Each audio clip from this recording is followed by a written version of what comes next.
We are a peaceful people. Struggle is we struggle, and we don't look for trouble. Just ask around. But when outside faces from foreign places talk about taking over, we ain't backing down. We ain't giving up no mountains, we ain't giving up no tree, we ain't giving up no river that belongs to we. Not one blue sake, not one rice grain, not one karage, not a blade of grass. This land is all I know. We gonna make it somehow.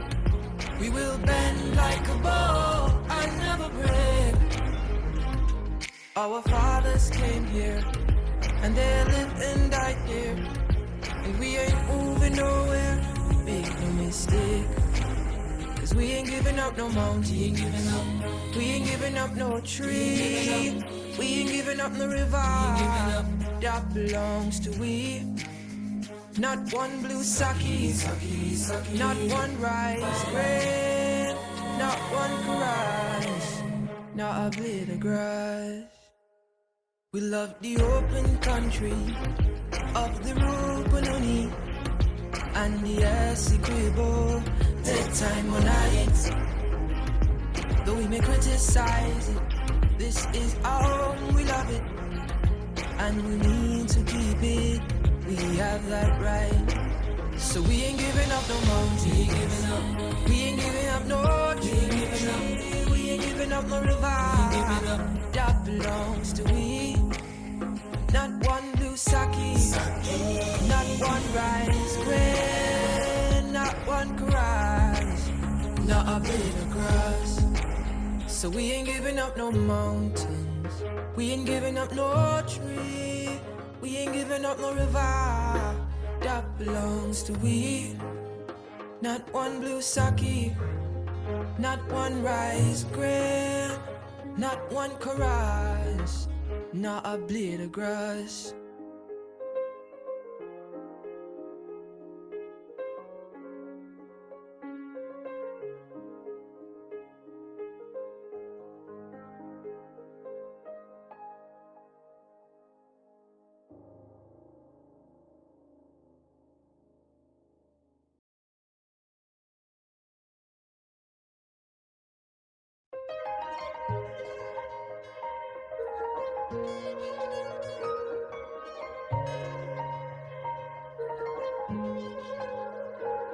We are a peaceful people. Struggle is we struggle, and we don't look for trouble. Just ask around. But when outside faces from foreign places talk about taking over, we ain't backing down. We ain't giving up no mountains, we ain't giving up no tree, we ain't giving up no river that belongs to we. Not one blue sake, not one rice grain, not one karage, not a blade of grass. This land is all I know. We gonna make it somehow. We will bend like a bow and never break. Our fathers came here and they lived and died here, and we ain't moving nowhere. Make no mistake, 'cause we ain't giving up no mountain, we ain't giving up no tree, we ain't giving up no river that belongs to we. Not one blue sake, not one rice grain, not one karage, not a blade of grass. We love the open country of the Rupununi and the Essequibo, take time on it. Though we may criticize it, this is our home, we love it, and we need to keep it. We have that right. So we ain't giving up no mountain, we ain't giving up no tree, we ain't giving up no river that belongs to we. Not one blue sake, not one rice grain, not one cries, not a blade of grass. So we ain't giving up no mountains, we ain't giving up no tree, we ain't giving up no river that belongs to we. Not one blue sake, not one rice grain, not one chorus, not a blade of grass.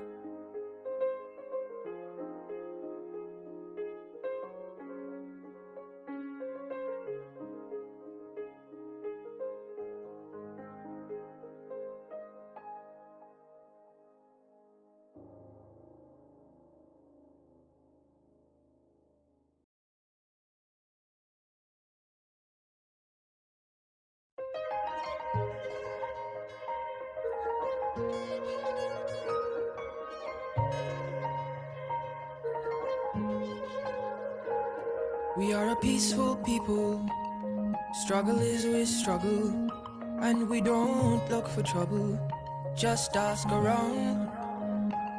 But when outside faces from foreign places talk about taking over, we ain't backing down. We ain't giving up no mountains, we ain't giving up no tree, we ain't giving up no river that belongs to we.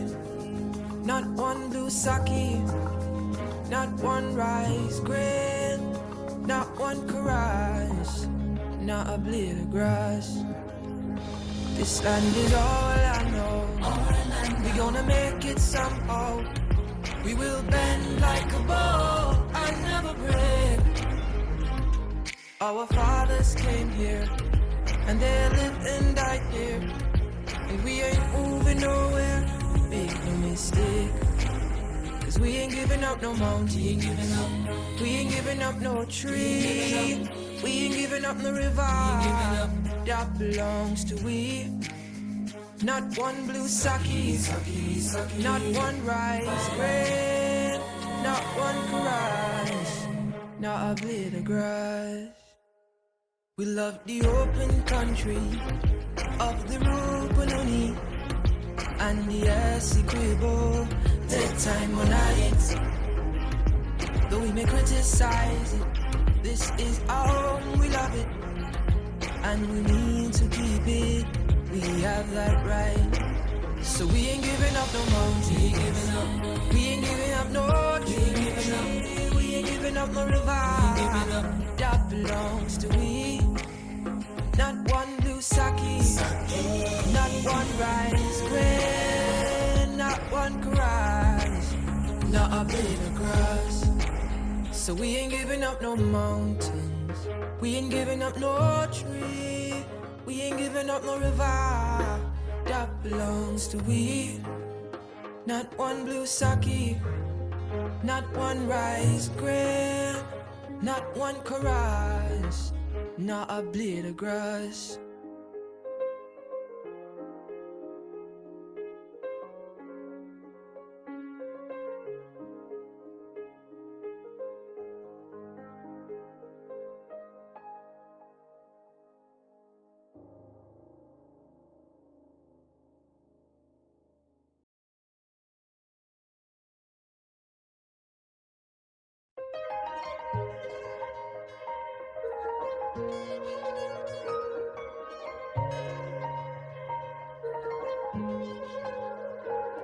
We are a peaceful people, struggle is we struggle, and we don't look for trouble, just ask around.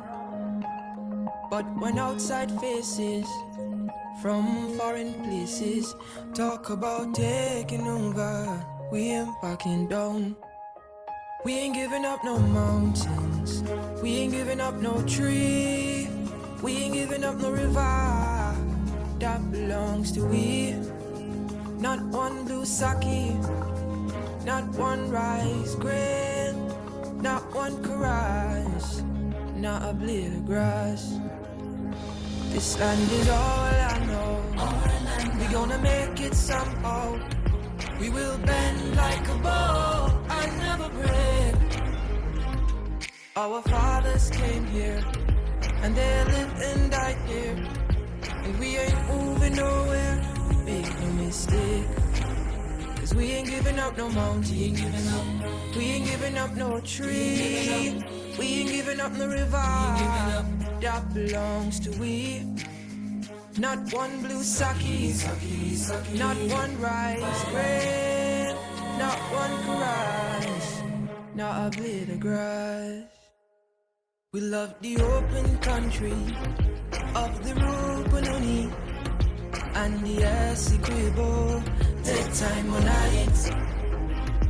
Though we may criticize it, this is our home, we love it, and we need to keep it.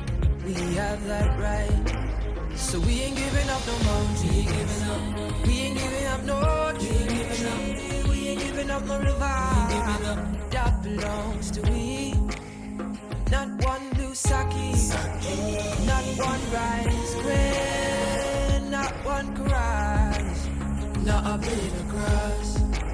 So we ain't giving up no mountains, we ain't giving up no tree, we ain't giving up no river that belongs to we.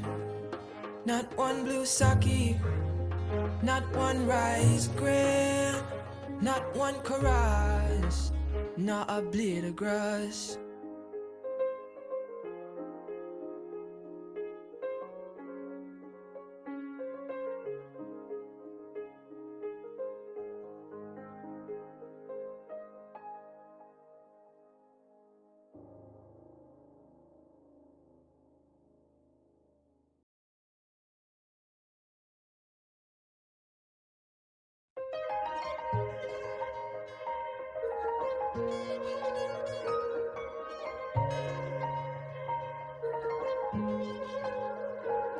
We are a peaceful people, struggle is we struggle, and we don't look for trouble, just ask around.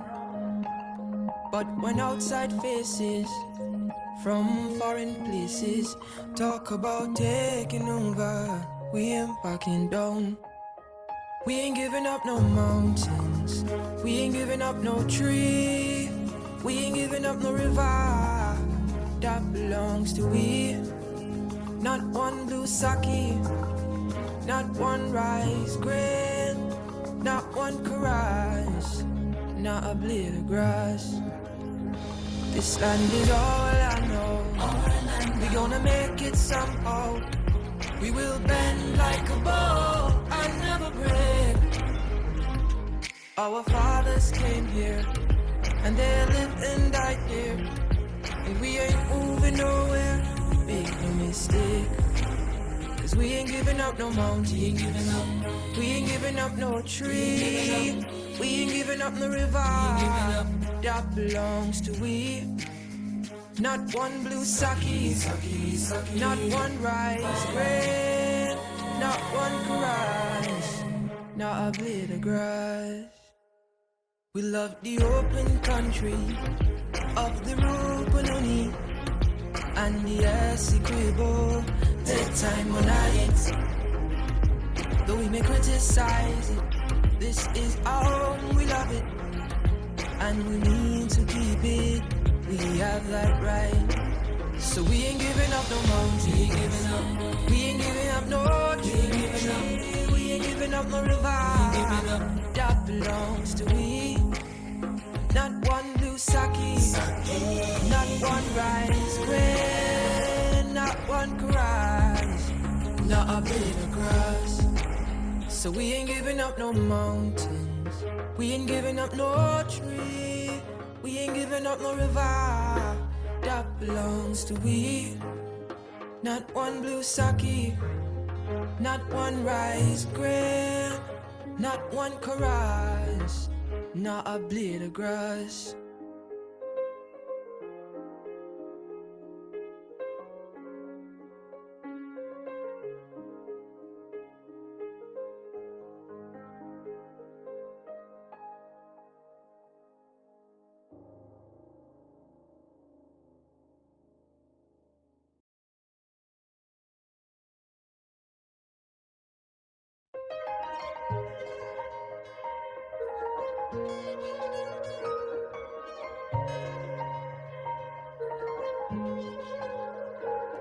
We are a peaceful people. Struggle is with struggle, and we don't look for trouble. Just ask around. But when outside faces from foreign places talk about taking over, we ain't backing down. We ain't giving up no mountains, we ain't giving up no tree, we ain't giving up no river that belongs to we. Not one blue sake, not one rice grain, not one caress, not a blade of grass. This land is all I know. We gonna make it somehow. We will bend like a bow and never break. Our fathers came here and they lived and died here, and we ain't moving nowhere. Make no mistake, 'cause we ain't giving up no mountain, we ain't giving up no tree, we ain't giving up no river that belongs to we. Not one blue sake, not one rice grain, not one caress, not a blade of grass. We love the open country of the Rupununi and the Essequibo, take time on it. Though we may criticize it, this is our home, we love it, and we need to keep it. We have that right. So we ain't giving up no mountain, we ain't giving up no tree, we ain't giving up no river that belongs to we. Not one blue sake, not one rice grain, not one caress, not a blade of grass. So we ain't giving up no mountains, we ain't giving up no tree, we ain't giving up no river that belongs to we.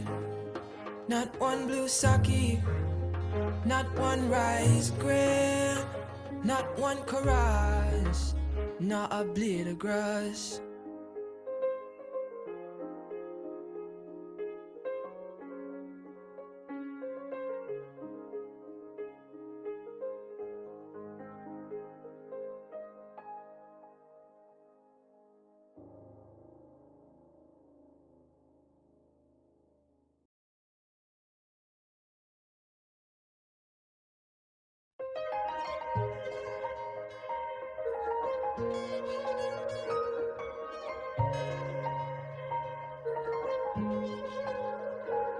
We are a peaceful people. Struggle is with struggle, and we don't look for trouble. Just ask around. But when outside faces from foreign places talk about taking over, we ain't backing down. We ain't giving up no mountains, we ain't giving up no tree, we ain't giving up no river that belongs to we. Not one blue sake, not one rice grain, not one caress, not a blade of grass. This land is all I know. We gonna make it somehow. We will bend like a bow and never break. Our fathers came here and they lived and died here, and we ain't moving nowhere. Make no mistake, 'cause we ain't giving up no mountain, we ain't giving up no tree, we ain't giving up no river that belongs to we. Not one blue sake, not one rice grain, not one caress, not a blade of grass. We love the open country of the Rupununi and the Essequibo, take time on it. Though we may criticize it, this is our home, we love it, and we need to keep it. We have that right. So we ain't giving up no mountain, we ain't giving up no tree, we ain't giving up no river that belongs to we. Not one blue sake, not one rice grain, not one cries, not a blade of grass. So we ain't giving up no mountains, we ain't giving up no tree, we ain't giving up no river that belongs to we. Not one blue sake, not one rice grain, not one chorus, not a blade of grass.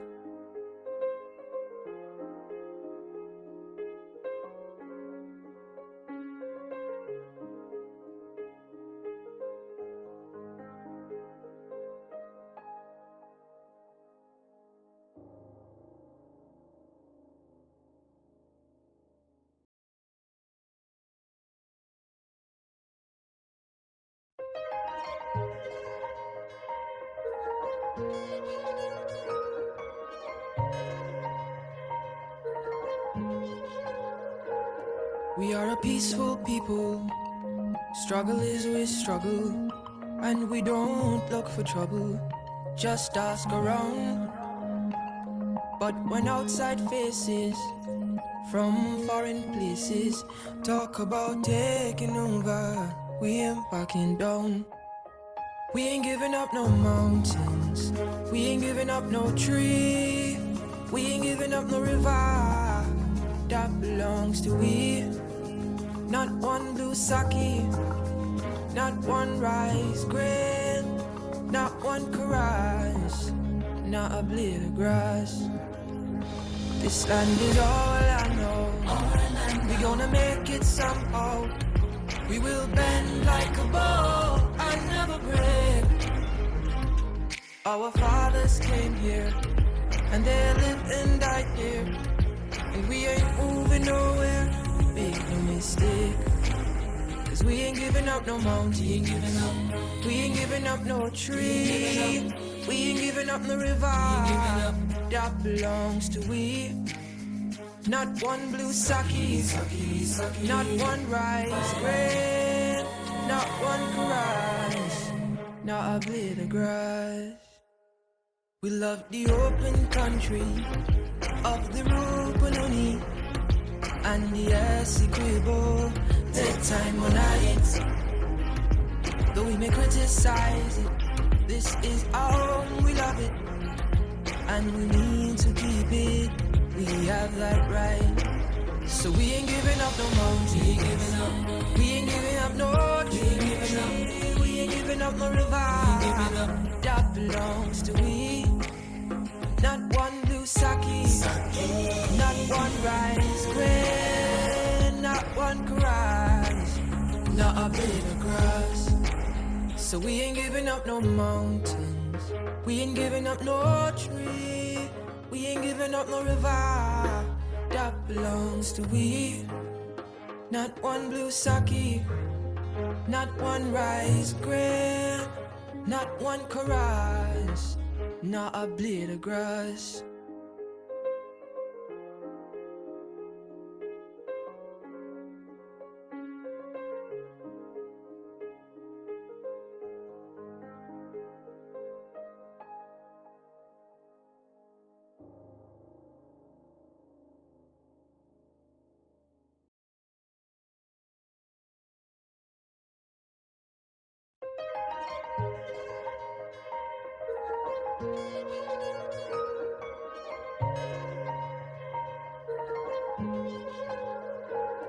We are a peaceful people, struggle is we struggle, and we don't look for trouble, just ask around.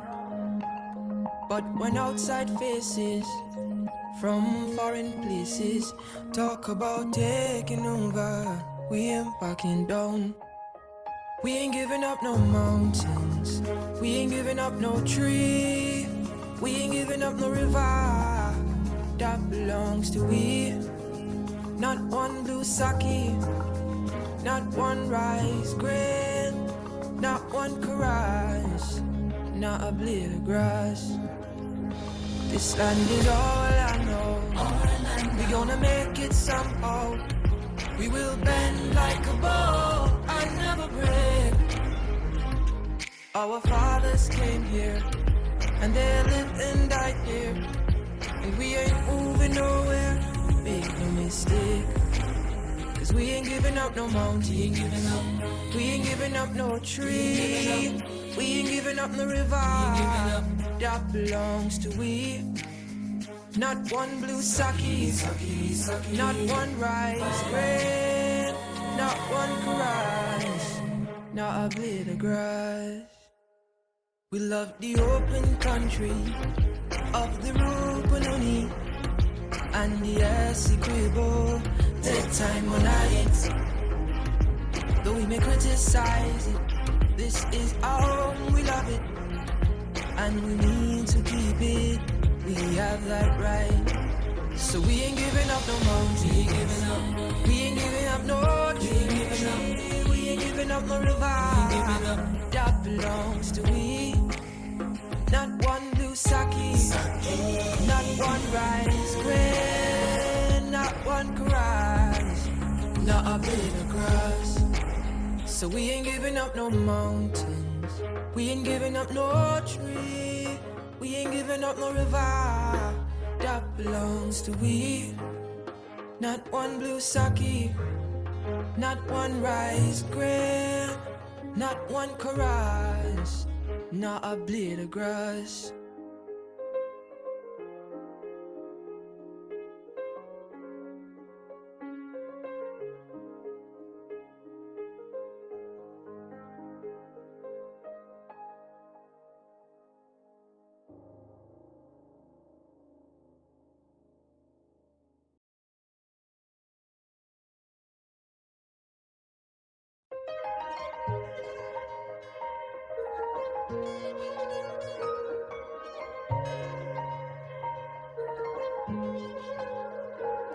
We are a peaceful people, struggle is we struggle, and we don't look for trouble, just ask around.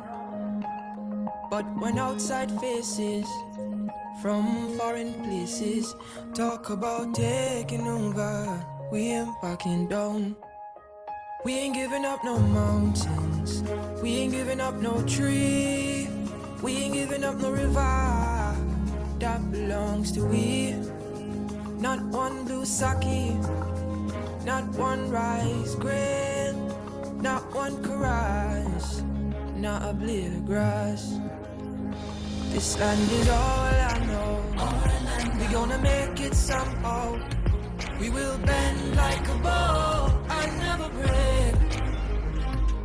Our fathers came here, and they lived and died here, and we ain't moving nowhere, make no mistake.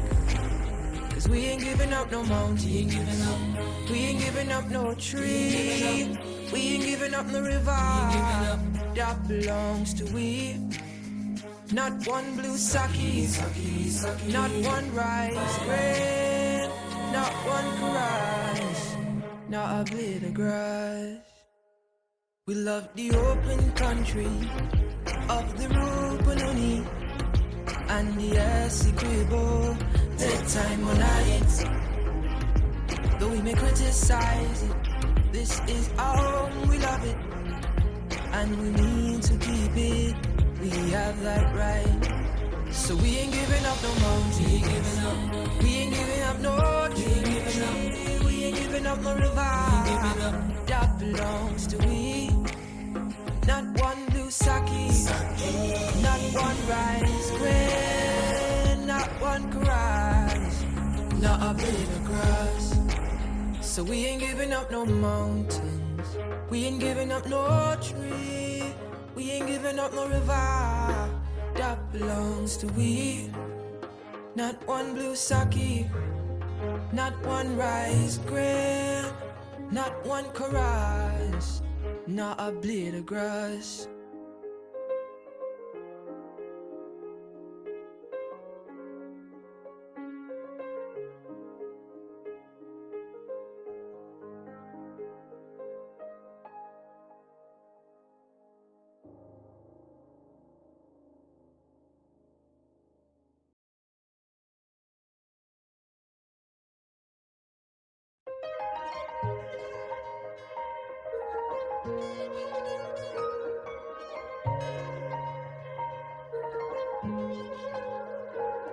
We are a peaceful people. Struggle is with struggle, and we don't look for trouble.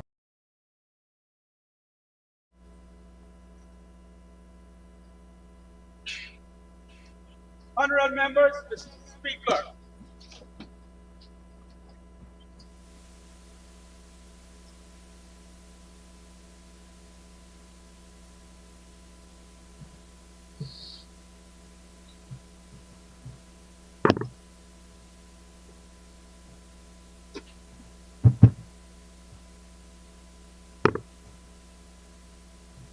Honorable members, I declare this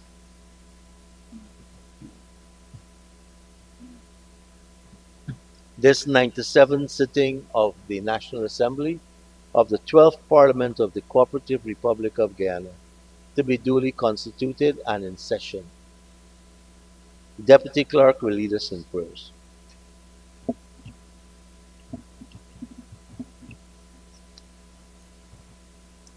Almighty God, we who are here gathered together, do most humbly beseech Thee to guide us in all our consultations, so that we may together build a land where knowledge is free, where the mind is without fear, and the head is held high, and where words come from the depth of truth. Grant us, O God, Thine aid and guidance, so that we may deal justly with the several causes that come before us, laying aside all private interests, prejudices, and personal preferences, so that the result of our counsels may be to the glory of Thy blessed name, the maintenance of true religion, the preservation of justice, the safety, honor, and happiness of the President, and the peace and prosperity of Guyana. Grant us, O God, the vision so to lead, that all the people of this fair land may enter into that state of brotherhood and unity, where the mind is led forward by Thee into ever widening thought and action. Thank you. Please be seated. Oath of a new member, messages from the President, announcements by the Speaker, presentation of petitions, presentation of papers and reports.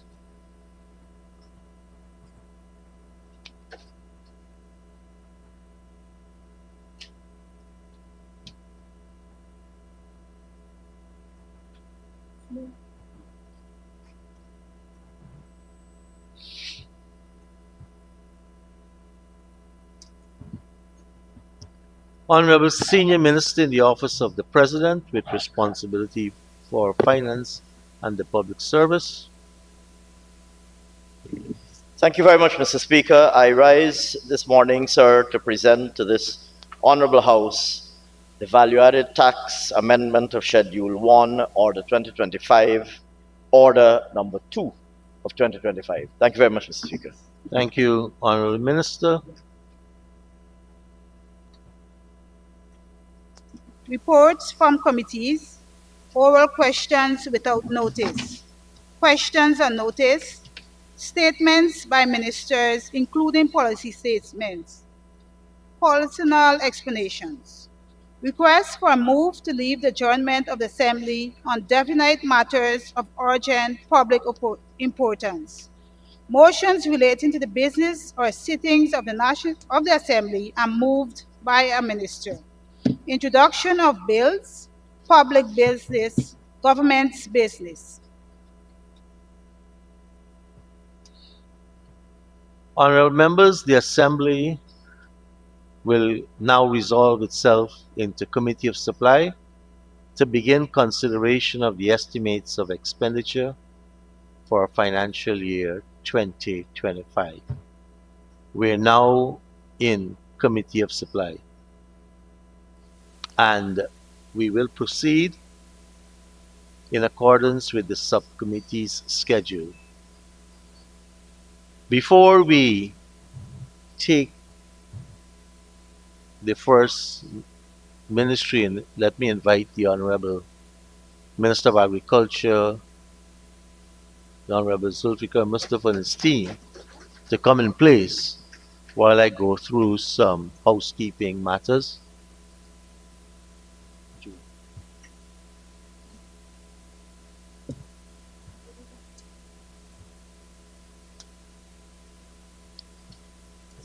circulated this morning uh, are a few pages of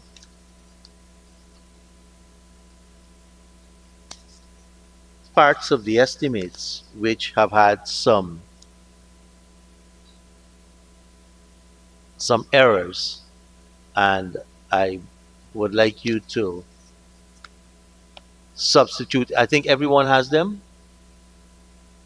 It is from Budget Director Sonia Rupnath. Right. So what we have is no impact on the revenue side. However, there are some errors because of how some of the computations were done. Some were done outside of the IFMAS system and then plugged in. I was saying to Budget Director that we did those automatically. So pages 683, you can substitute what was circulated for page 683, and the substituted 683 reflect the correct numbers with no impact on the revenue side. Same for 705, page 706, and page 710. So these are all in the appendices with no impact on the overall expenditure. Is that correct, Honorable Finance Minister?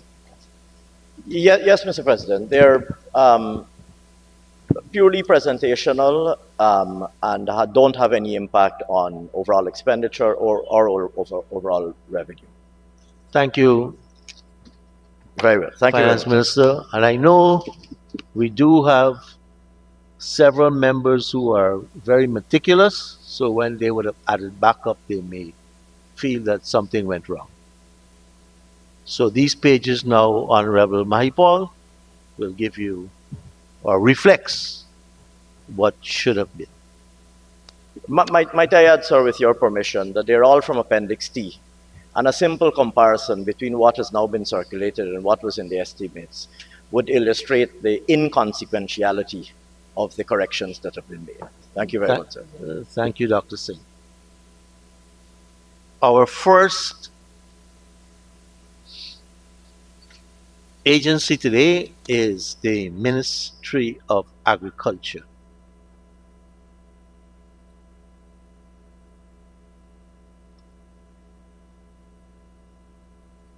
I need a hard copy of this document. Right? So.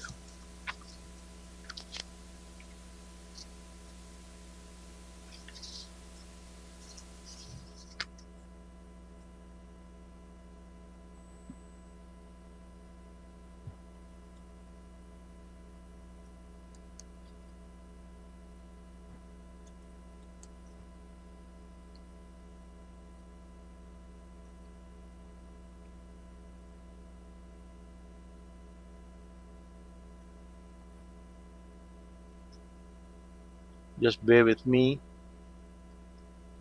so we all can be on the same page digitally and in hard copy.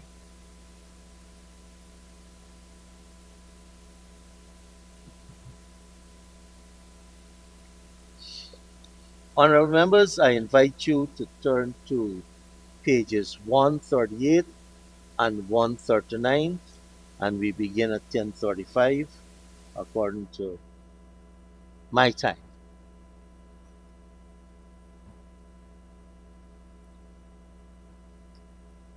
And I propose the question that the sum stated for agency code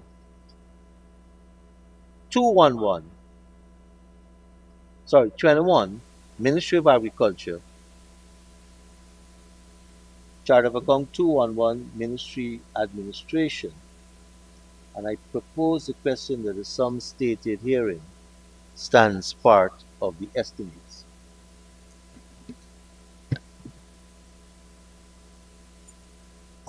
Honorable Member, Mr. Vince Roy. Good morning, Mr. Speaker. Mr. Speaker, the first question I would like to ask this morning of the minister is when will the position of permanent secretary in the Ministry of Agriculture be filled?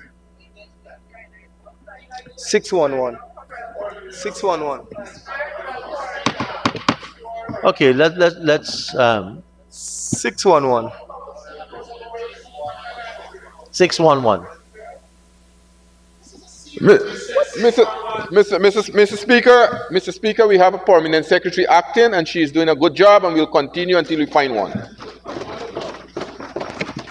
Honourable Member, Mr. Jordan. Thank you, Mr. Speaker. Mr. Speaker, I notice under the same line item 6111 that there are 3 positions there that are now it is different from that of 2024, and I'm asking the minister, could he say what has caused the difference in those 3 administrative positions? Mr. Minister. Chair, the decrease in this line is due to the promotion of 2 officers, chief accountant and accountant to another ministry. And we have a legal officer that was transferred. So those are the 3 positions that was the promotion and transfer. That is why you have the 3 less. Member Jordan. Thank you, Mr. Chair. Mr. Chair, moving on. I would like to ask of the minister what is the salaries and other benefits of the Director General at the Ministry of Agriculture. Honourable Minister.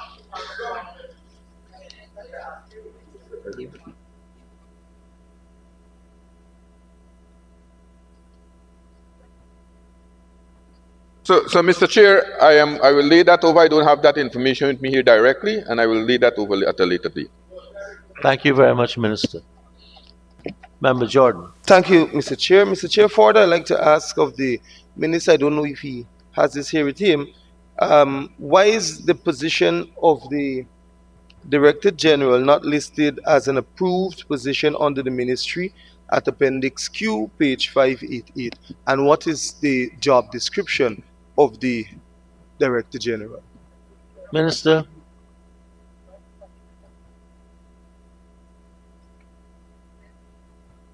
Mr. Chair, that position is not only the Ministry of Agriculture. You have other ministries that have a Director General.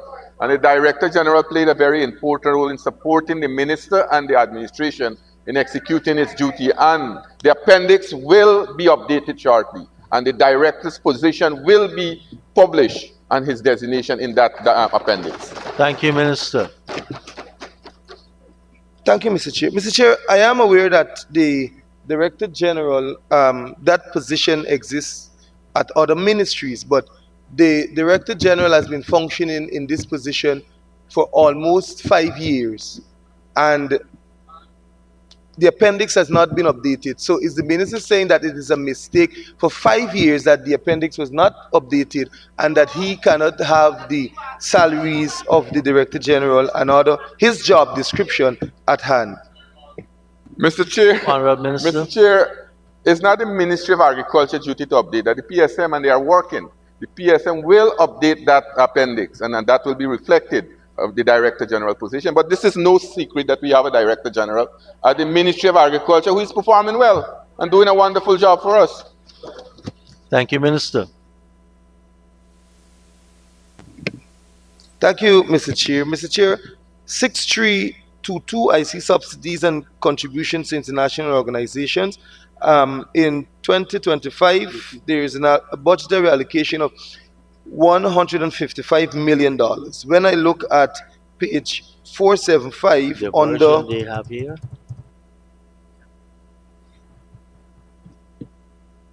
yes, under international organizations, I recognize that the international coconut community in 2024 there was a budgetary allocation of almost $13 million, and it was revised to $4 million, and now in 2025 it is at the $4.1 million. Could the minister say what caused the decline and what are the operations or usage of the fund to the international organization?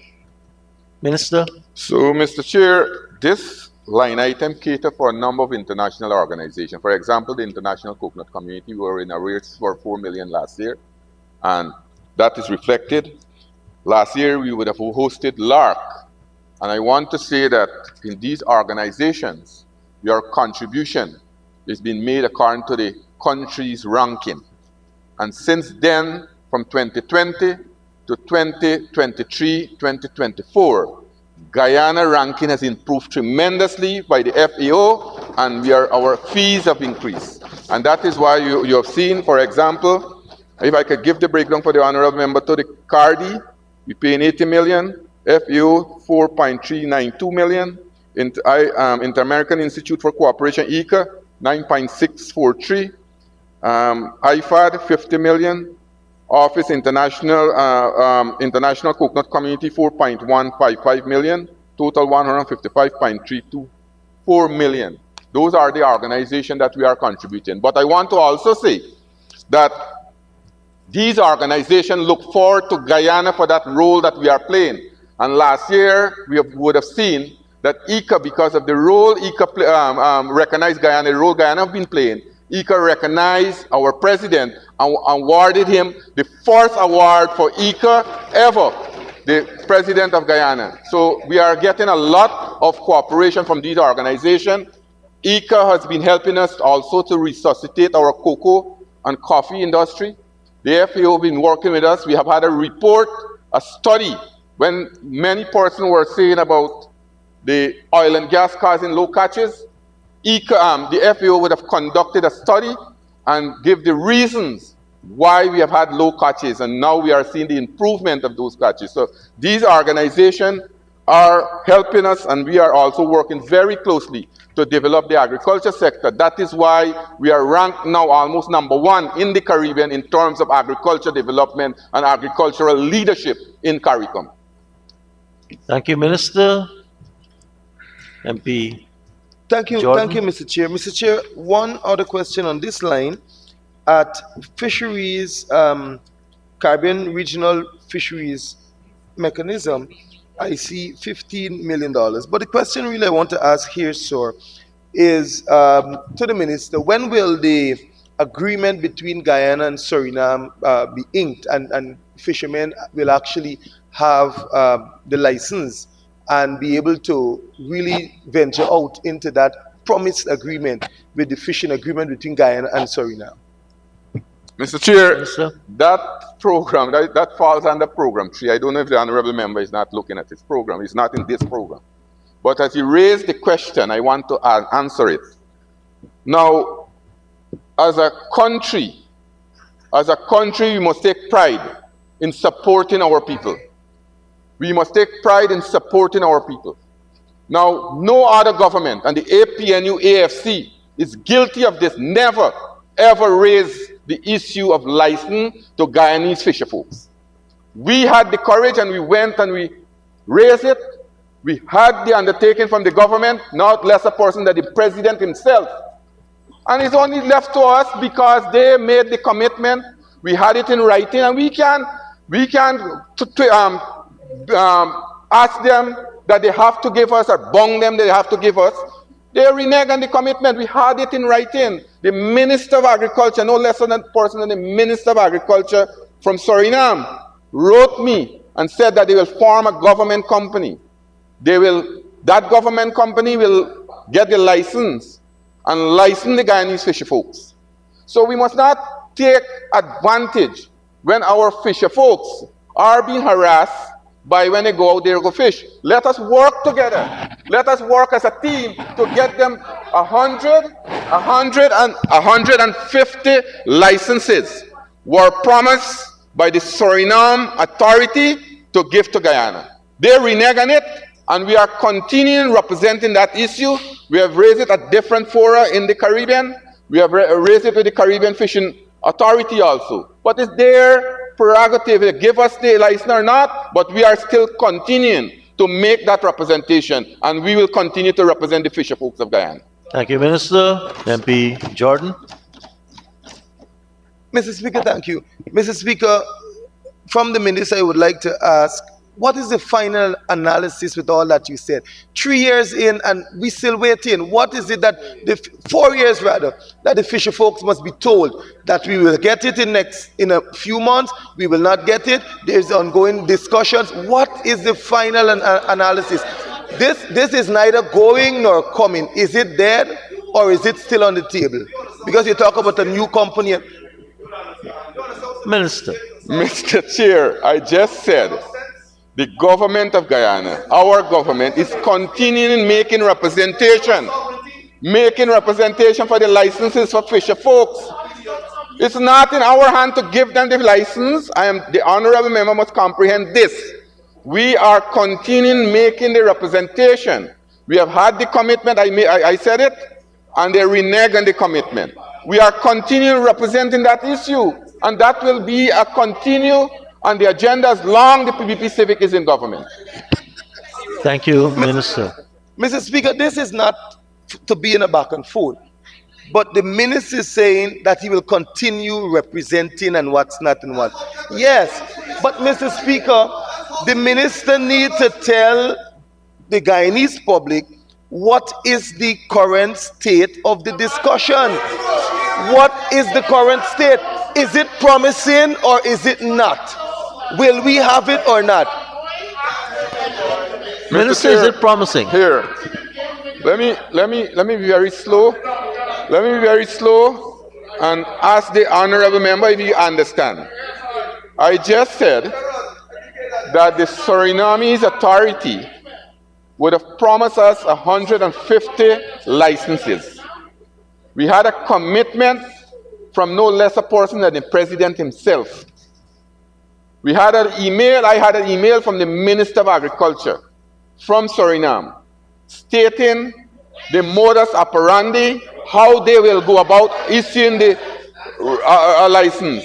These people doesn't have no ideas what are international relations. They want us to go and force the Surinamis to give the fisher folks license. These people doesn't know how international relations work. They don't know diplomacy. That is why Guyana would have lost its status when they were in government. They never had Guyana's interest at heart. They don't know international relations. They feel that this is a bottom house and cake shop business you're running. We are not running government like that. We work through the diplomatic channel, we work through the international channel, and we will continue to represent the fisher folks. We will continue to represent the fisher folks. That is why this year we budgeted at $1.7 billion to continue development in the fishing industry. Thank you very much, Minister. MP Holder. Mr. Speaker, Mr. Chair, the Honorable Minister seems to be the expert at international relations and all that concerns it. Mr. Speaker, it is 3 to 4 years. This Honorable Minister... MP Holder, are you going back on the same question? No, I'm moving on. I'm moving on. It is 4 years and Guyanese have not yet received. The question to complete that, Mr. Speaker, the other question is that the ban on catfish in Guyana has been another sore issue, and the minister seems to be the expert at IR.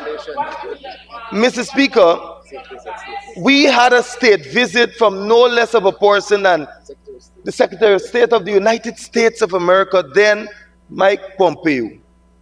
And this government promised that that ban on catfish would be lifted and we will return to that state of having imports and exports and all of that. Mr. Speaker, to date we have 0 fishing license from Suriname and the ban is still in place. Could the Honourable Minister say when will that ban be lifted? Honourable Minister. Mr. Chairman. All right, Mr. Chairman, let me see something. If I was in that member shoe, I would be ashamed to ask that question. The APNU-AFC caused us to lose the catfish market in America. The AFC-APN in 2018, they received warning from the FDA, from United States, to get them act together, and it failed. and we lost the market. Now we are working, and I can say the United States Embassy, and we are working very closely to restore Guyana market in the catfish industry.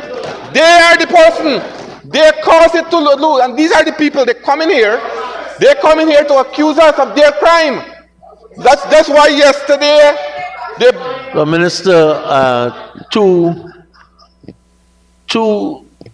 imputations you have. One, in terms of their crime, I think. Yeah, well, that one. Chair. And secondly, look at the words, because we had crime and shame. Continue. All right. So was their fault, Mr. Speaker? Was their fault? They caused Guyana to lose the catfish market in the United States in 2018. We are working very closely with the FDA and the United States Embassy to restore that operation. And we are very close to get it done, because we are continuing submitting the kind of the documents that the people wanted. In relation to the fishing licenses, no, I have to make a point that, Conrad, the point I want to make is that, look, we are continuing representing this issue. We are continuing. You see certain words you can't use in this assembly. But, Mr. Speaker, when you get people who embezzle funds, come in here, come talk things, right? No, we have to be careful and talk about these things. We have no I'm saying certain, I don't call any name, right? But the point is that we are very close to restore that market back from Guyana. Thank you, Minister. Mr. Speaker, we all know that even when we reach to the end of the PPP's term in office in a few months, we will still hear that Bornum is to be blamed and Grange is to be blamed. But Mr. Chair, with the blame being placed at the feet of the coalition, and 4 years in, I'm happy that the minister could say we are close. But Mr. Speaker, many things went just close, as the minister is saying, and it never came true.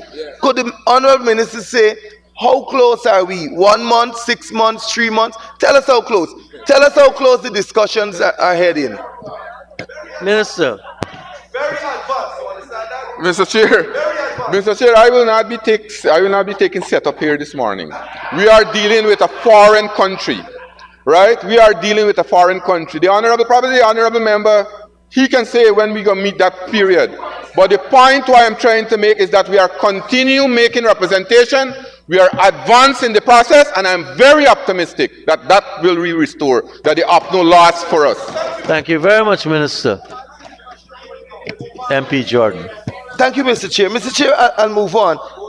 One other question, Mr. Chair, 6116. I'd just like to ask of the minister, I see a significant reduction in the amount of employees here under contract. Could the honorable minister say what could have caused that? Probably they're on the pensionable status or what? I'd just like to get an update. I think it's about 20 something or so. Honorable Minister. So, Mr. Chair, like again, we don't put out people out of employment. These persons that were moved, they term them the bonded scholars. People who would have trained, came to the ministry, had experience, work for a year or two, and they have been transferred to different agencies, GLDA, NARI, GRDB. So their employment records will be shown in those autonomous, semi-autonomous agencies. Thank you, Minister. MP. Thank you, Mr. Chair. Mr. Chair, 6294, I recognize an increase in the budgetary allocation for 2025, and it is $64 million. Could the honorable minister just be kind enough to disaggregate that sum? Thank you. Minister. Mr. Chair, yes, we have here a $30 million increase, and these are the activity. Manual and Evaluation Planning and Statistic Unit, 17.3. Rice Assessment Committee, we have a Rice Assessment Committee now that functions and look at issues in the various regions. We have 11.274 million budget for that. We have the National Cane Farming Committee, 6 million. We have the Hinterland Development Support, 4.7 million. We have the Agriculture Disaster Risk Management Plan, 3 million. We have the Food and Nutrition Security Strategy Implementation Agri-CARICOM Food System, 3 million. We have the Binding Constraint in Agriculture, the Jagdeus Initiative, 1.8 million. Veterinary Board, review of Vet Board development of regulations and operating expenses, 8 million. Evaluator stipends, 2 million. Stipends for work, 1 million. Regional farmers meeting and outreaches, 4 million. Support to ASDU engineers, 2 million, giving you 64 million, 250. 64, yeah, million, 250,000. Thank you, Minister. MP Jordan. Honorable members, I now put a question that is Mr. Chair, sorry. Honorable Member, Ms. Ferguson. Thank you very much, Mr. Chair. A pleasant morning to you and the entire House. Under that very line item, 6294 other, last year we had a budgetary allocation of some 62 million, but you would have expended 33 million based on the revised column. Can you explain the reason for the reduction? And then I know you just gave an explanation for the 64 that is now being requested. So can you explain the reduction between the budgetary sum and that of the revised sum? Thank you. So, Honorable Minister. Mr. Chair, last year we didn't have a vet board, we didn't have the rice assessment committee functioning, and then the planning unit. They were given support by the ASDU staff to do all those units and agency now have been budgeted for in this year's budget. Thank you, Minister. Honorable members, I now put a question that the sum stated for Agency 21, Program 211, current expenditure stands part of the estimates. Those in favor say aye. Those against say no. Ayes have it. Sum stated now stands part of the estimates. Let us turn to page 499.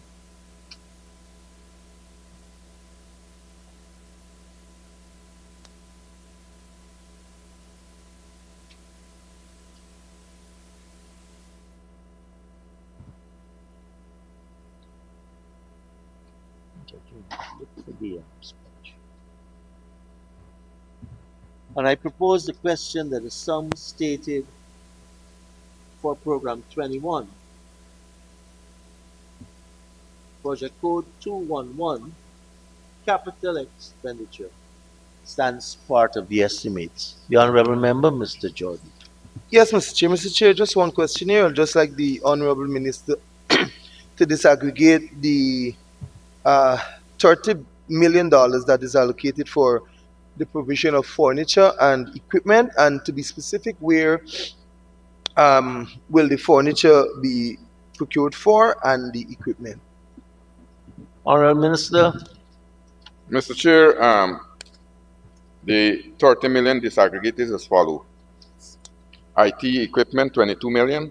Off-site backup server, firewall upgrade, firewall backup, upgrade to wireless network, rack mountable, UPS backup for server room, stabilizer heavy duty, surveillance system upgrade and reconfiguration, registry record, center document digitization project, scanner, and handheld heavy duty scanner. That gave us 22,110,000.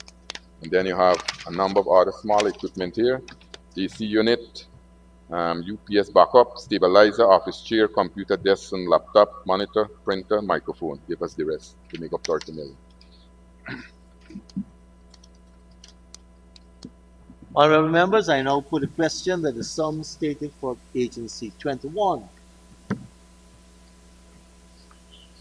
Program 211, Ministry Administration Capital Expenditure stands part of the estimates. Those in favor say aye. Those against say no.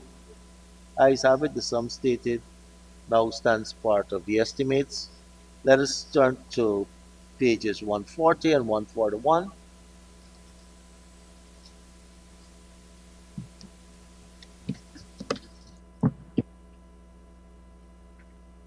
And I propose a question that the sum stated for Agency 21.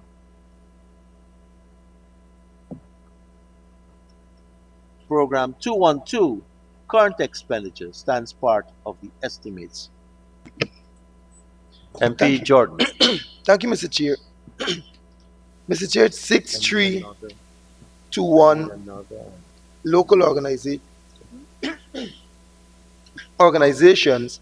I see $31 billion.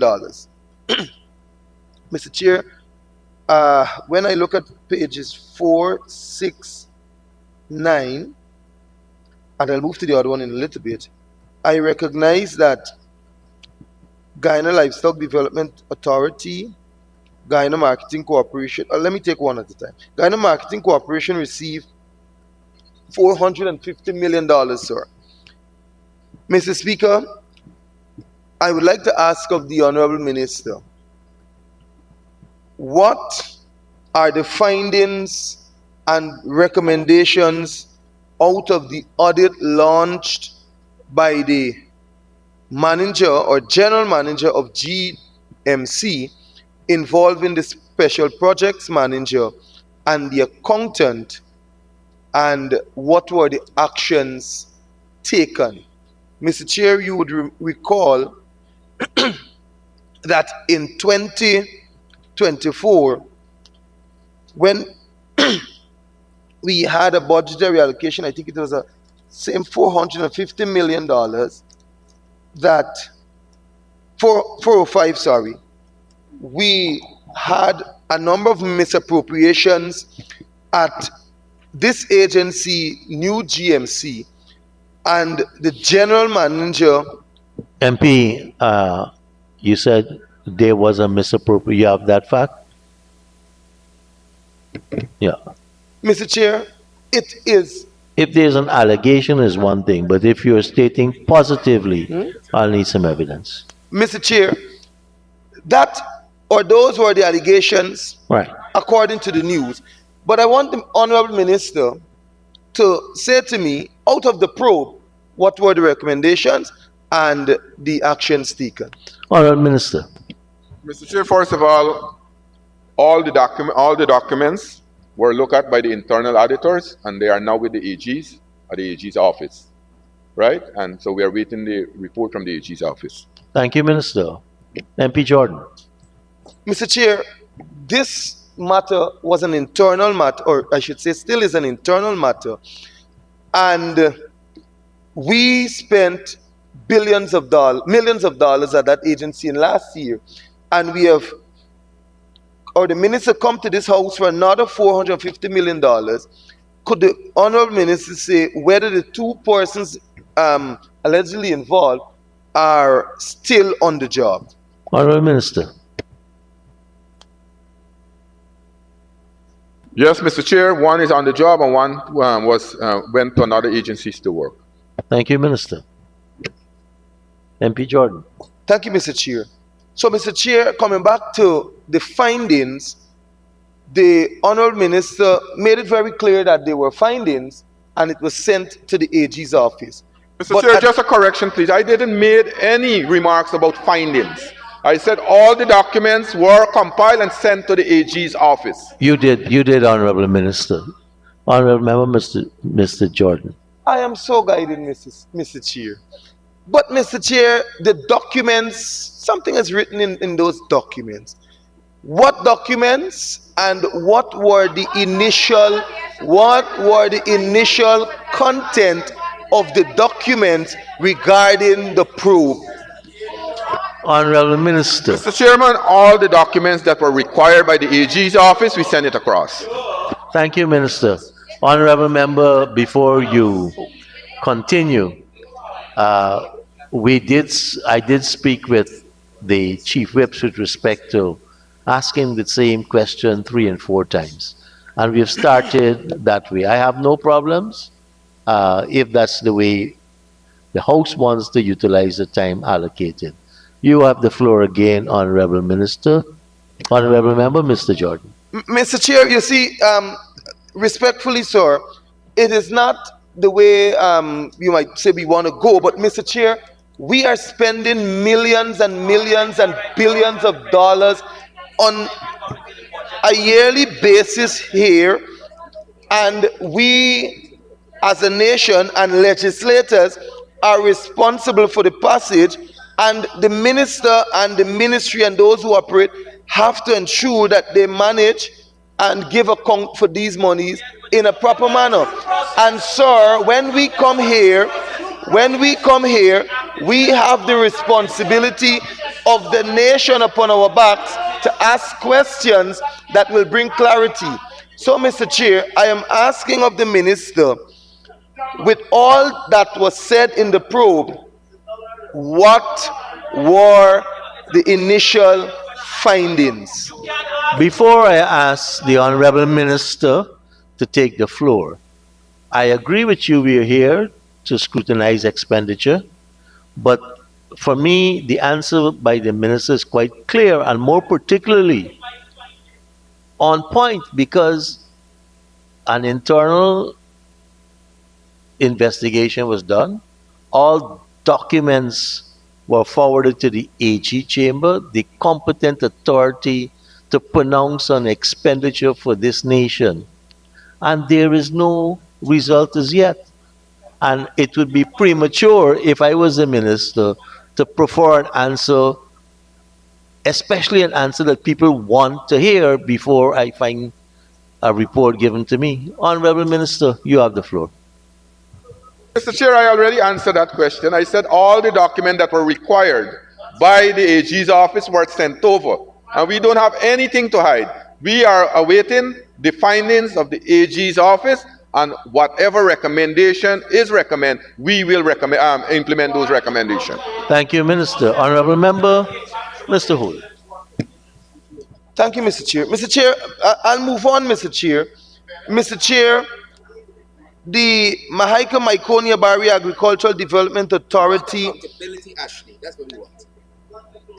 was given, or is asking rather, sir, for some it's the same line item all the time, $600 million. Mr. Speaker, 623, Mr. Speaker. Mr. Chair, and at this very agency, and Mr. Chair, permit me, sir, you see, it has been months and these things are ongoing continuously, Mr. Chair. And we have no clarity from a government that preaches about transparency and accountability and integrity, Mr. Speaker. Mr. Chair, at the MMA ADA, there were allegations of a misappropriation of funds again, Mr. Chair. And Mr. Chair, the board of MMA, in response to one of my articles in the press, the board responded and said that they know of the misappropriation and that they have dealt with it at that time. Mr. Chair, I would like for the Honourable Minister to say to this House, what were the actions taken by the board? Honourable Minister. Mr. Chair, if the member can repeat the question, please. Yeah, I'm finding it difficult to listen to him also because of the amount of noise in the chamber. Go ahead again. Yeah, sorry, Mr. Chair. Mr. Chair, summarize. The misappropriation allegedly at MMA, and the board responding to my press release and saying that they acknowledge the misappropriation and that they have taken action immediately. So I'm asking of the minister, what were the actions taken and whether the staff is still in the employs of MMA? Honourable Minister. Mr. Chair, before I answer that question, I had to clear an issue that the honourable member would have asked earlier, and that in relation to the GMC, right? Now, the GMC, the honourable member said that the GMC has been provided with large sums of money, and you had these issues happening there. But I want to say about the role the new GMC is playing in our country. And you yourself, Mr. Speaker, you would have had experiences to attend these expos and these exhibitions. Over the last 4 years, hundreds of new agro-processors would have come on stream. Over the last 4 years, we brought into the market, the agro-processing market, over 809 new products. Over 809 new products. And yesterday, I heard the leader of the opposition said that we are doing good things, building all these agro-processing facilities around the country, in different parts of the region. And he wants to know what are the items being processed there. So I will just, for the Parliament benefit, just list a few items. For example, Mr. Speaker, agro-processing facility at Whitewater, we are doing cassava bread, cashew, tuma water, cassava meal. The Kumaka packaging facility, we are preparing fresh produce such as cassava, plantain, edo, ginger, yam, turmeric. And I'm enlightening the opposition. These are the places that we build. We not build it around the urban areas alone. We built it in different parts, far and deep south. Bartica, Region 1, Whitewater, Oriala, Siparuta, all these agro-processing facilities. Charity, agro-processing facility, green seasoning, pepper sauce, cashew, mango achar, carambola fruits, wine for preservative, miracle sauce. Parika agro-processing facility, plantain, cassava, edo, sweet potato, chips. And these things are being exported to Barbados, Trinidad and Tobago, the Eastern Caribbean country, North America. You go into Florida now, you are seeing Guyana brand in the store in Florida, in Miami. That is the kind of level we took agro-processing. The Hope dehydrating facility, we are doing green seasoning, pepper sauce, flour, soap, cashew. Imagine we now producing our own soap through agro-processing. Our own soap being produced right here in Guyana locally. Cashew, cassava bread, dehydrated fruits, and vegetable powders. Fort Wellington agro-processing facility, green seasoning, pepper sauce, and I invite the honorable member living in West Coast Barbies to visit the agro-processing facility at Fort Wellington. Then we have the Crabwood Creek agro-processing facility. We have flour there, green seasoning, pepper sauce, juices. And only this morning, I was showing my colleague, Honorable Dr. Ashley Singh, that the Guyana School of Agriculture agro-processing facility now are making bread with sweet potato flour, We have the Oriala agro-processing facility. We have fruit juices. We have jam. We have jelly. We have the Marau agro-processing facility in Region 9. We have fruit juices, baked goods, cassava bread, plantain chips, edo chips, minced meat, icicle, chitai, pepper sauce. Imagine that in deep south in Region 9. St. Ignatius agro-processing facility. We have peanut butter, cashew nut butter, farine, dehydrated fruit, grind pepper, cookies. We have the Watuka agro-processing facility, my good friend there, Honorable Member Jarmin. I am inviting you to visit the Watuka agro-processing facility. We have green seasoning, pepper sauce, garlic sauce, prepackaged fresh cut fruits, vegetable, coconut water, packaged peas, dehydrated seasoning, fruits, and vegetables. Those are the produce. Those are the produce being produced. Then you have a number of new products. Being produced. Wine. We have close to about 900 new agro-processors come in the system, mostly women, and that is the impact. So when we appropriate funds here, when we appropriate $450 million for the new GMC, we're bringing in thousands of people into agro-processing. We're producing our own goods to export overseas. We're creating the niche market in Guyana. That's what we are doing. That's what we are doing. We have 15 agro-processing facilities. We are building a new one this year again at Highbury. Imagine that. East Bank Barbies, Highbury. We have built one in Bartica. We are improving the packaging plant at Sophia.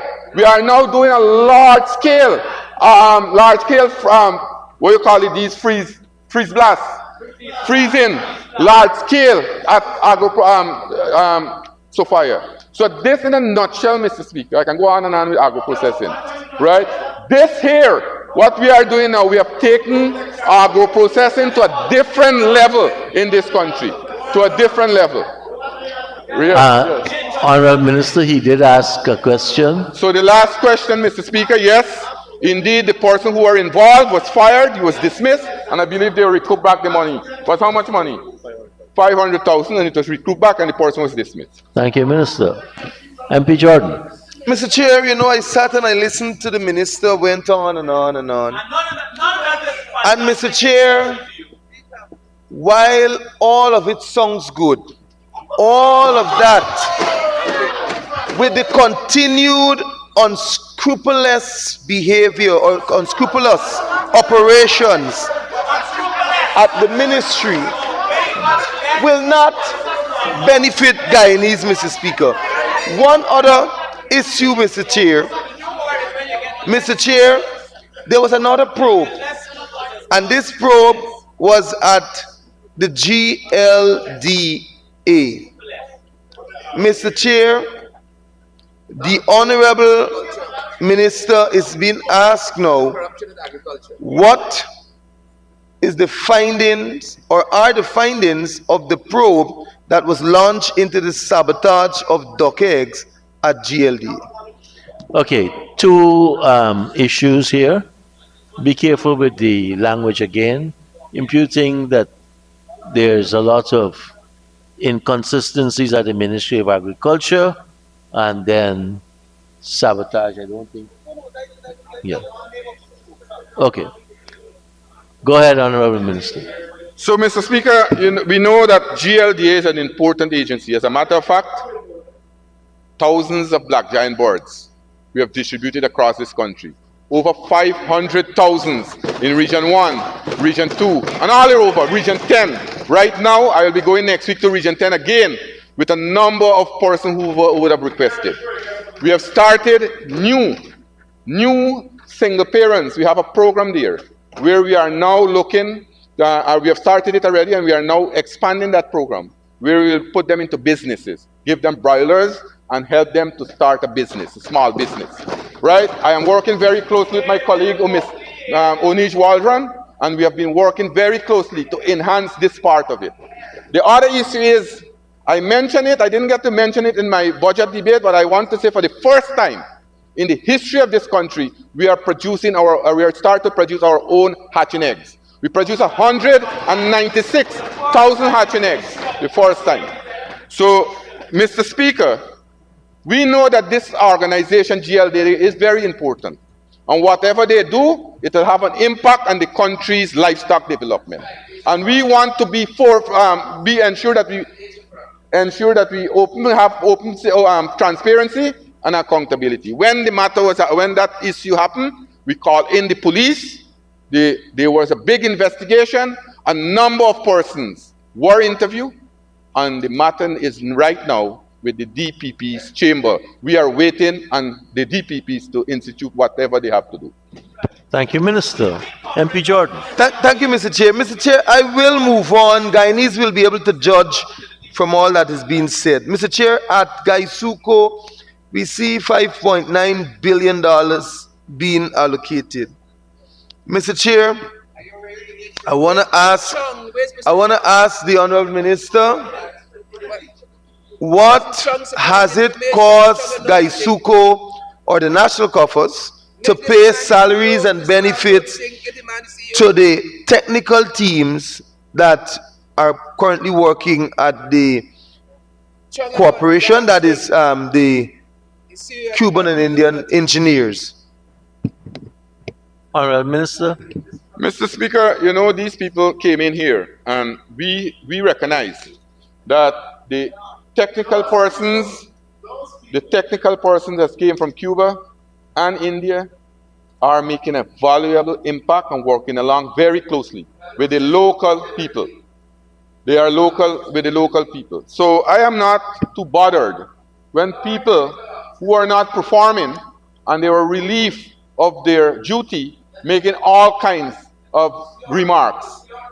So I want to say, for example, what we have been doing at Gaisuku, I said it, and I didn't get to elaborate on it. I said that already 40% of the cultivation have been mechanized. We are looking, also these people are helping us with the factories. We know that the factories were neglected. All the carriers under the factory, rollers have to be changed, the pond dumper is not functioning properly, and all those things now we are working. All right? So what we have been doing, we have a management contract with both sets of people, and it's costing approximately $150 million annually to pay these people. But they are bringing good expertise to us, and we are very optimistic that we, with their kinds of expertise that they have, and with our people, we will turn around Gaisuku. Thank you, Minister. MP Jordan. Mr. Chair, I would ask of the Honourable Minister if he's kind enough to provide a report on the improvement or changes made by the engineering team since they are here, and what have they done to enact or cause improved operations and production within Gaisuku. That could be laid over too, sir. No problem. Minister? Mr. Chair, I can provide a report now if the honourable member wanted. I can talk about it and he can write. You want him to do that? What they have been doing? Mr. Chair. So, Mr. Chair, the Indians. The Indians. All right, I will. Thank you. Minister will lay over those performance reports, Honorable MP. That's it. Honorable members, I now put a question that this...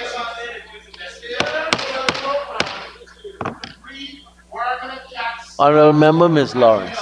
Thank you, Mr. Chair. Mr. Chair, I would like to take the Minister to volume 2, page 116. His strategies under this program 211. Honorable Minister, your very last strategy speaks of energy audits and the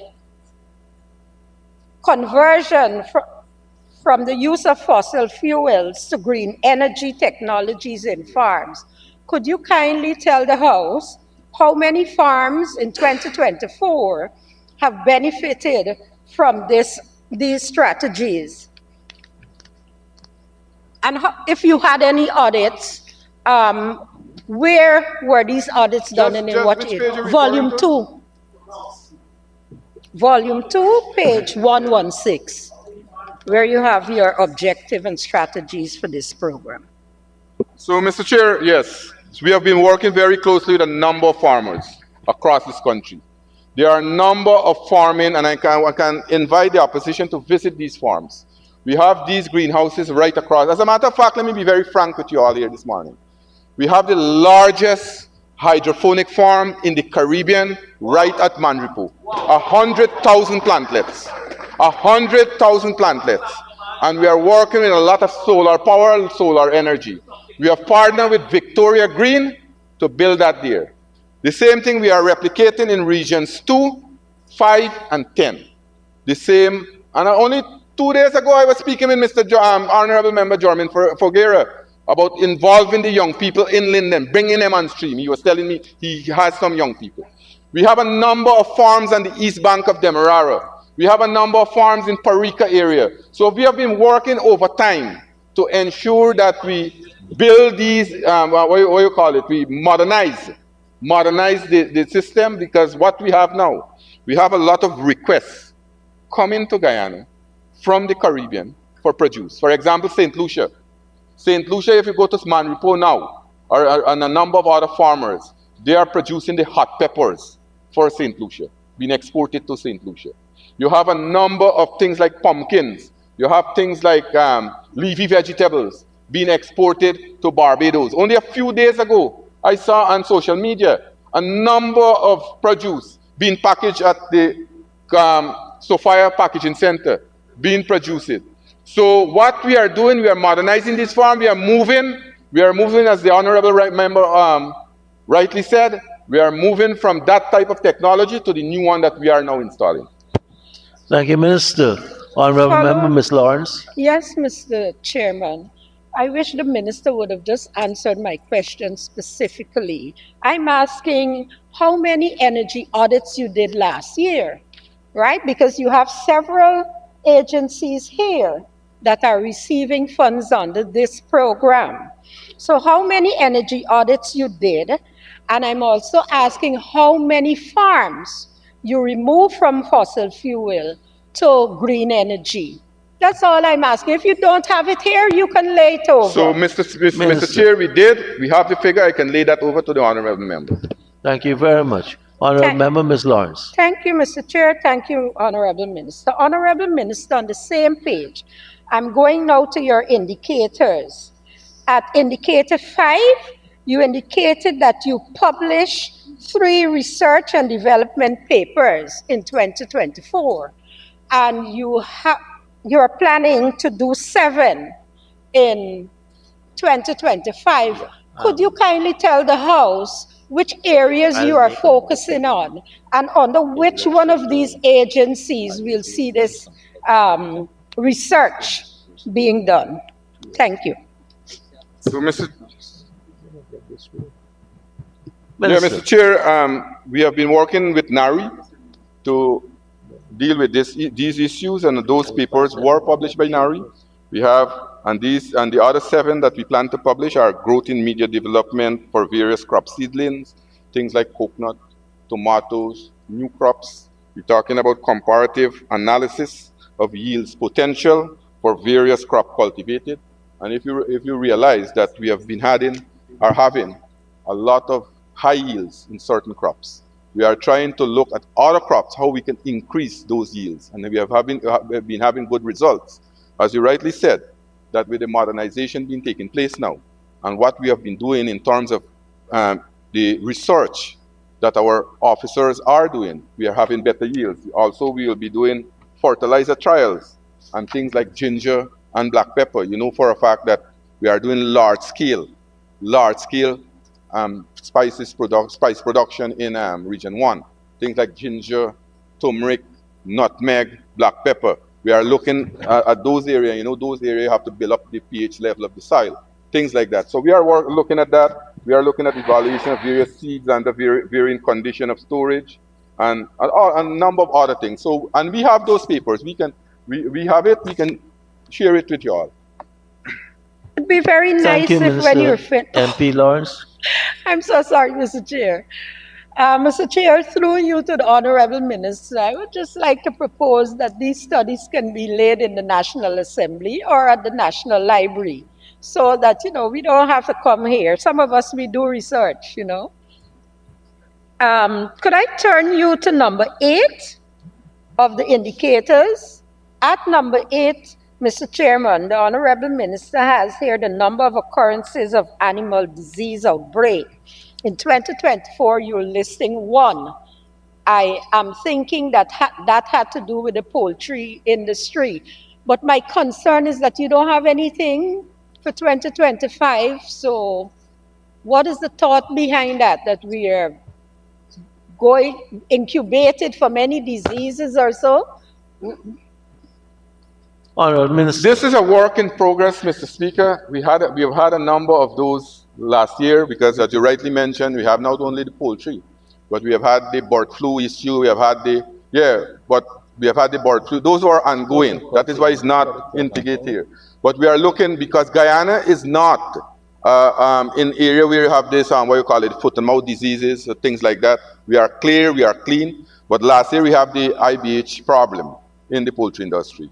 We have started to produce our own vaccine, and we'll continue to do that. But according to my the GLDA person in charge, Dr. Walron, he's telling me that we have it under control so far, and we'll continue to look at it. But that is the main issue, or the main focus that we are focusing now. Thank you, Minister. Honorable members, I now put the question that the sum stated for Agency 21, Program 212, Agricultural Development and Support Services, current expenditure stands part of the estimates. Those in favor say aye. Those against say no. Ayes have it. The sum stated now stands part of the estimates. Please turn to page 499, 500.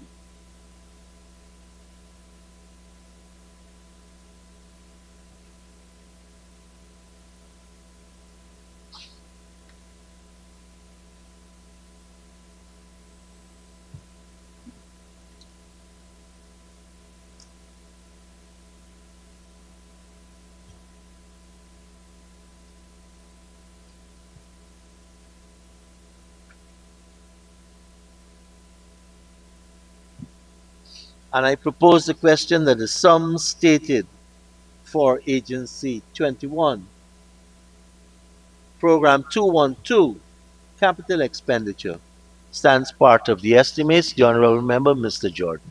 Thank you, Mr. Chair. Mr. Chair, could the Honorable Minister give us an update on the pump stations? NDIA. Could the Honorable Minister give us an update on the pump stations at Merzog, Bellevue, Podron, and Jimbo Grove?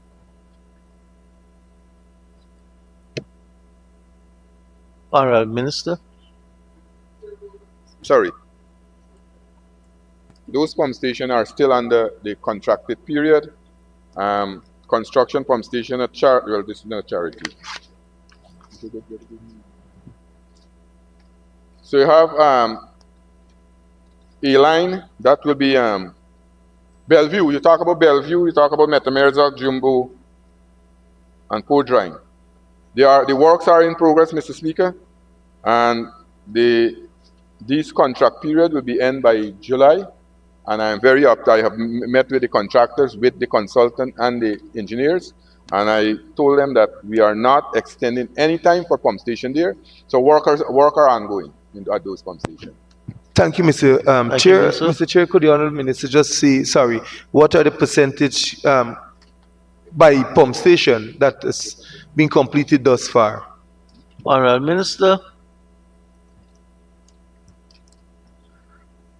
Mr. Chair, I don't think I have all, but what I have I will give, and the rest, for example, Jimbo at East Bank, we have 37% completed. This one, front Blackbush Fold, well, you don't ask for that, but Blackbush Folder Frontlands, we have 37% too, at that one. Honourable Member, Jimbo, we have Holder. 37% at Jimbo, that East Bank, East Bank Demerara, 37. And you had some issue there, Mr. Chair, because there was an old cemetery there. And the contractor had to remove some graves there and put it to other areas. So he had a delay because he had to get onto the Board of Health, and they have to work together to get it done.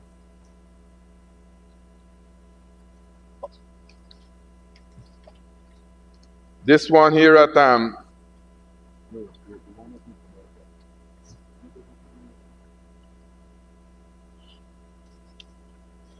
Mr. Chair, can I lay over these documents? Well, I have it here, but right? Yes, Mr. Chair. Yes, you can. So, seeing that MP Holder. Oh, Jordan. Seeing that you will lay over, Mr. Chair, let me just... Sorry, Jordan. Yes, that's what I was looking to say. Let me just ask at the same time, what is the... If by chance he has with him for that of Chesney on the quarantine? Mr. Chair, we changed the scope there and we put in mobile pumps there because we'll be purchasing 40 mobile pumps. It's already been procured, awarded, and we are waiting for the to. Thank you, Minister. No, what percent is completed? That's what I was asking. If you're going to lay all of that over, put all together. We are not. We are not doing fixed pumps. I said we'll put mobile pumps. These mobile pumps that we the 80 cubic. The 40 cusecs or the 120 cusecs, we'll put 2 80 cusecs or 2 120 cusecs at Chesney to help to drain there. Thank you, Mr. Chair. Mr. Chair, I move on to Cottage Myconi.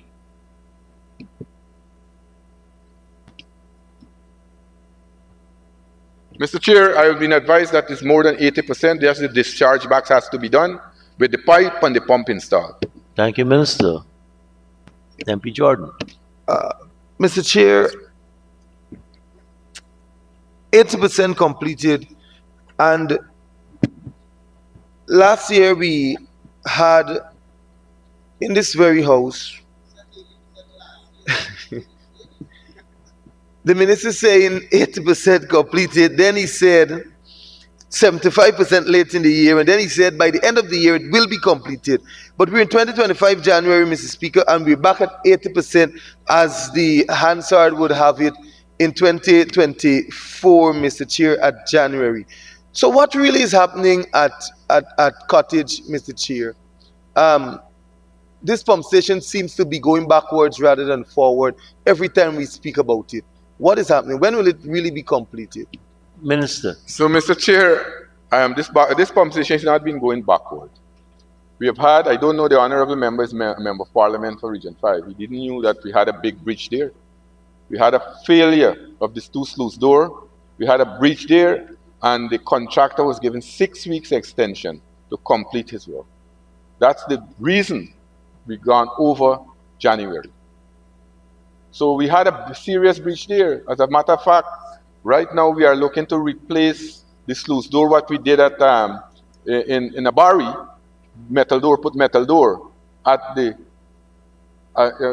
engineer is telling me recently it's finished there. Metal door at Cottage, the two sluices there. Thank you, Minister.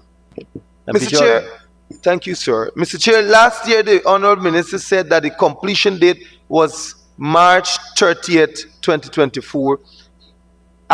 It was at 80%. I have the answer, sir. So, and Mr. Chair, late in the year when we came for additional sums, the minister said again, as a matter of fact, then he said it was 75%. So I'm having a problem, sir, with the percentage of completion, or that rate keep going back and forward, Mr. Chair. So, Mr. Chair, apart from the other calamities that you had with the pump station, what is needed to complete, and when will it be completed? Mr. Chair, I already said that we had some issues there, and the contractor was given 6 weeks extension. I didn't move from the 80% that the honorable member would have said. When the last time we came for a supplementary appropriation here, that matter was raised, and I remember telling the opposition that it's about 80% completed, and we are looking forward for it to be completed by the end of December. I said that. I'm not reneging or I said or saying I didn't say that. But then since then, we have had the breaches there. We have installed the what you call it, the metal door, and the contractor have been given 6 weeks. He has to put on the discharge pipes. He have to put on the discharge box and the pump house and install the pump. And he asked for 6 weeks, and he was granted. Thank you, Minister. Thank you, MP Mr. Chair. Mr. Chair, permit me to ask the minister to tell us about the one at Charity and Andrews Pump Station. Or you can lay it over, Minister. Charity and Andrews. So, sorry. So Andrews, Mr. Chair, we have commissioned Andrews. Andrews is operable and it's running for the last month. It has been running there. The one at Charity, we have to change the scope of work there, the design, because we are having serious erosion on the dams there, and we are looking also to try to see if we can stop the fixed pump, because although the revetment was done, they had people from the Sea Defense Authority working with NDIA. They had a lot of testing, and the soil there, they have a lot of movements from the dam, because of that we had flooding and things like that. So we are looking at the integrity of the dam, and we are hoping to change the scope of work. We have asked the contractor to put all operations on hold until we have the technical people then come up with a proper spec so that we can implement that there. MP Jordan. MP Mahipur. Thank you, Mr. Chairman. So, Mr. Chairman, thank you very much, Honorable Minister, for that update with regards to the Charity Pump Station. And can I ask you to provide a similar update for us on the Bellevue Pump Station, noting that nothing is really happening there, and I know that it's still within the contract period, but is there any update you can provide us in terms of what is the new completion date and so on? So, Mr. Chair, the completion date have not been changed. It's still under the contract period, and it's about 10% work have already been completed there. And may I ask the Honorable Minister, sir, to please tell us what is the date that it is supposed to be completed as per the contract period? Mr. Chair, I can lay that over. I don't have it in my possession here, but I think between July and August is the completion date. All right. Thank you very much. Mr. Chairman, may I further ask the Honorable Minister, the charity pump station that we have to now go and change the specs because of all the problems that have arisen, and the other pump stations that are giving us some difficulties because maybe of soil and what's not. The amount of money that was given to this contractor for the charity pump station, Adamantium Holding, is that a loss that the state would incur, or will the contractor be asked to repay the amount of money expended on this project so far that now has to go and be redesigned and basically reconstructed from the start? How do we deal with that amount of money that was already paid in the millions to that contractor? Mr. Chair, extensive work was done in terms of preparatory work. What I mean, those work are their permanent work. Things like ensuring that they reinforce the embankment there. They moved the process. $273 million was expended. They purchased the pumps already. We'll have to use that pump for another pump station, fixed pump I am talking about. And then they did a lot of revetment with rods, and according to the engineer, we'll have value there, that the money that we expended, including the pumps. And the sheet pile, they purchased the sheet piles and things like that. They did revetment also for a large area with the sheet piling at Charity. But because you're having slippage all the time, we put it on hold. That's the reason. And we'll install 2 hydroflow pumps in the meantime and see what design, because that area also is a flood-prone area. We need a lot of good drainage there. So we have had hydroflow pump and we've been working there, and we'll continue to see what we can do. But I want to assure the honorable member that we will have value for the money that we're expending. Thank you, Minister. Thank you, Mr. Chairman. Mr. Chairman, may I ask the Honorable Minister to, in a similar light that he said there, $273 million for the charity pump station, would he be kind enough to also tell us the total sum that was associated to the disbursement towards the Bellevue pump station so far from that allotted total sum of the pump station? Honorable Minister.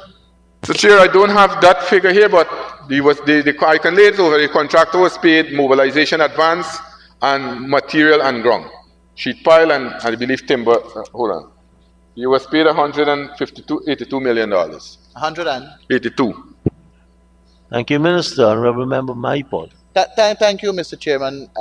My final question, would the Honorable Minister be kind enough to all the pump stations that are incomplete, would he be kind enough to lay over the sum of money that is already expended on them, the percentage of completion, and the date of completion for each one of them that are incomplete?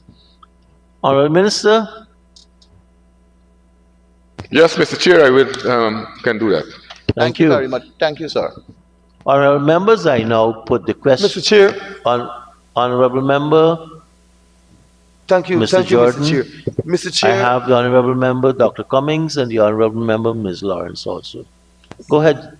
Okay. Mr. Jordan. Mr. Chair, could the Honorable Minister say or tell us about, well, he mentioned last year that we will be building 3 hoop-like canals on the NDIA in regions 3, 5, and 6. I know works were started in region number 6, but there was some disputes with regards to land and what's not. Could the Honorable Minister say to the House what percentage of those works were since completed, and for all 3 regions rather, and then I'll take it after that. Honorable Minister. So, Mr. Chair, that funding, or those funding for the Hope Light Canal, is not in this program, any of this program here. per appropriation, but I can give the honorable member some information. The entire project for Region 6 have been awarded. The embankment from number 66 to Vinshab in Kanji have already been completed. We are now looking at the Hope Lake Canal itself. We have 2 Hope Lake Canal will be built, one at number 51, 52, one at in the Wim, Manchester area. Those 2 Hope Lake Canal will be built there. The entire work have been awarded and contracted out already. The design for Region 3 have been completed, and the work for Region 5 is now at the procurement level. Thank you, Minister. Honourable Member. Mr. Chair, thank you. Follow up on region number 3 and number 5. Can you give me the specific locations, please? Sorry. Minister. So, like what we did in Region 6, building an embankment to keep away the water from the back coming into the housing area and the cultivation area from number 66 to Vinshab. We have a 90-kilometer embankment from Mahaika right onto the back of Blaymont, Ithaca. So we'll keep away those water coming into the frontlands, and you have a number of locations there. So like places like Cottage, right next to Cottage where we're building the pump station also. We have places like Danzig, where we had the flooding when we had the breach. We have left bank of the Abari. Those are area earmarked for the Hope Lake Canal.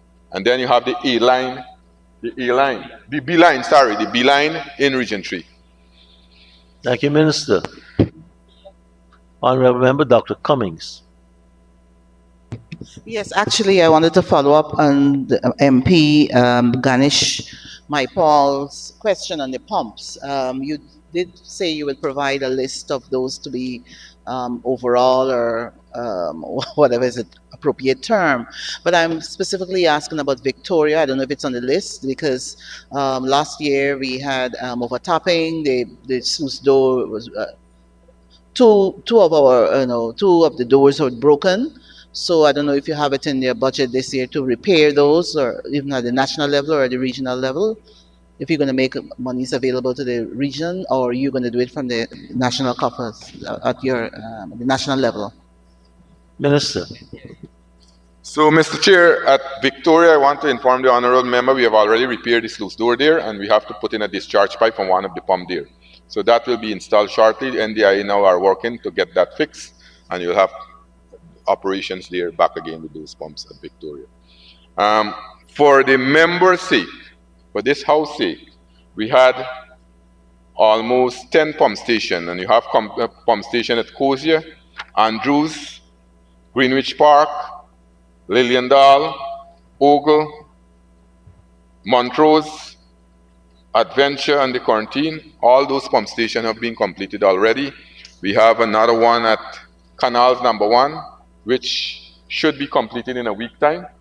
So we have close to about 1, 2, 3, 4, 5, 6, 7, 8 pump stations, Mr. Speaker. We have completed 8 fixed pump stations already for the last 3 years, and we are now in the process of building another 7 pump stations. But we still have the issue with the Indian line of credit, the pumps that were purchased by the former government. Those 13 pumps, some undersized pumps, we are still working to get back our money, because although the pump was undersized, the former government still purchased the pump, and the pump cannot be used. We are getting serious problem, and those are the pumps that we have to replace. Thank you, Minister. Honourable Member, Ms. Lawrence.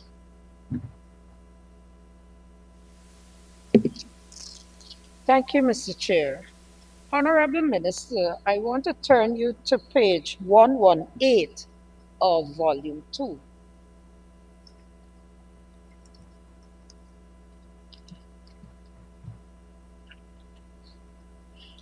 Your strategies, that is the third bullet. You speak of value-added processing. You're promoting cost-effective value-added processing. Could you kindly say to the House for last year, which of the products that you mentioned earlier are a part of the value-added processing, and what input would have caused it to be able to meet the other market products out there, similar products like that, so that we can be able to have a high standing in terms of our exports. Because in Guyana, everything we make is good. But on the export market is a different situation. So what is it that you have been able to input into those products to give us that advantage? That's my Minister. first question. So, Mr. Chair, we have conducted a lot of training last year.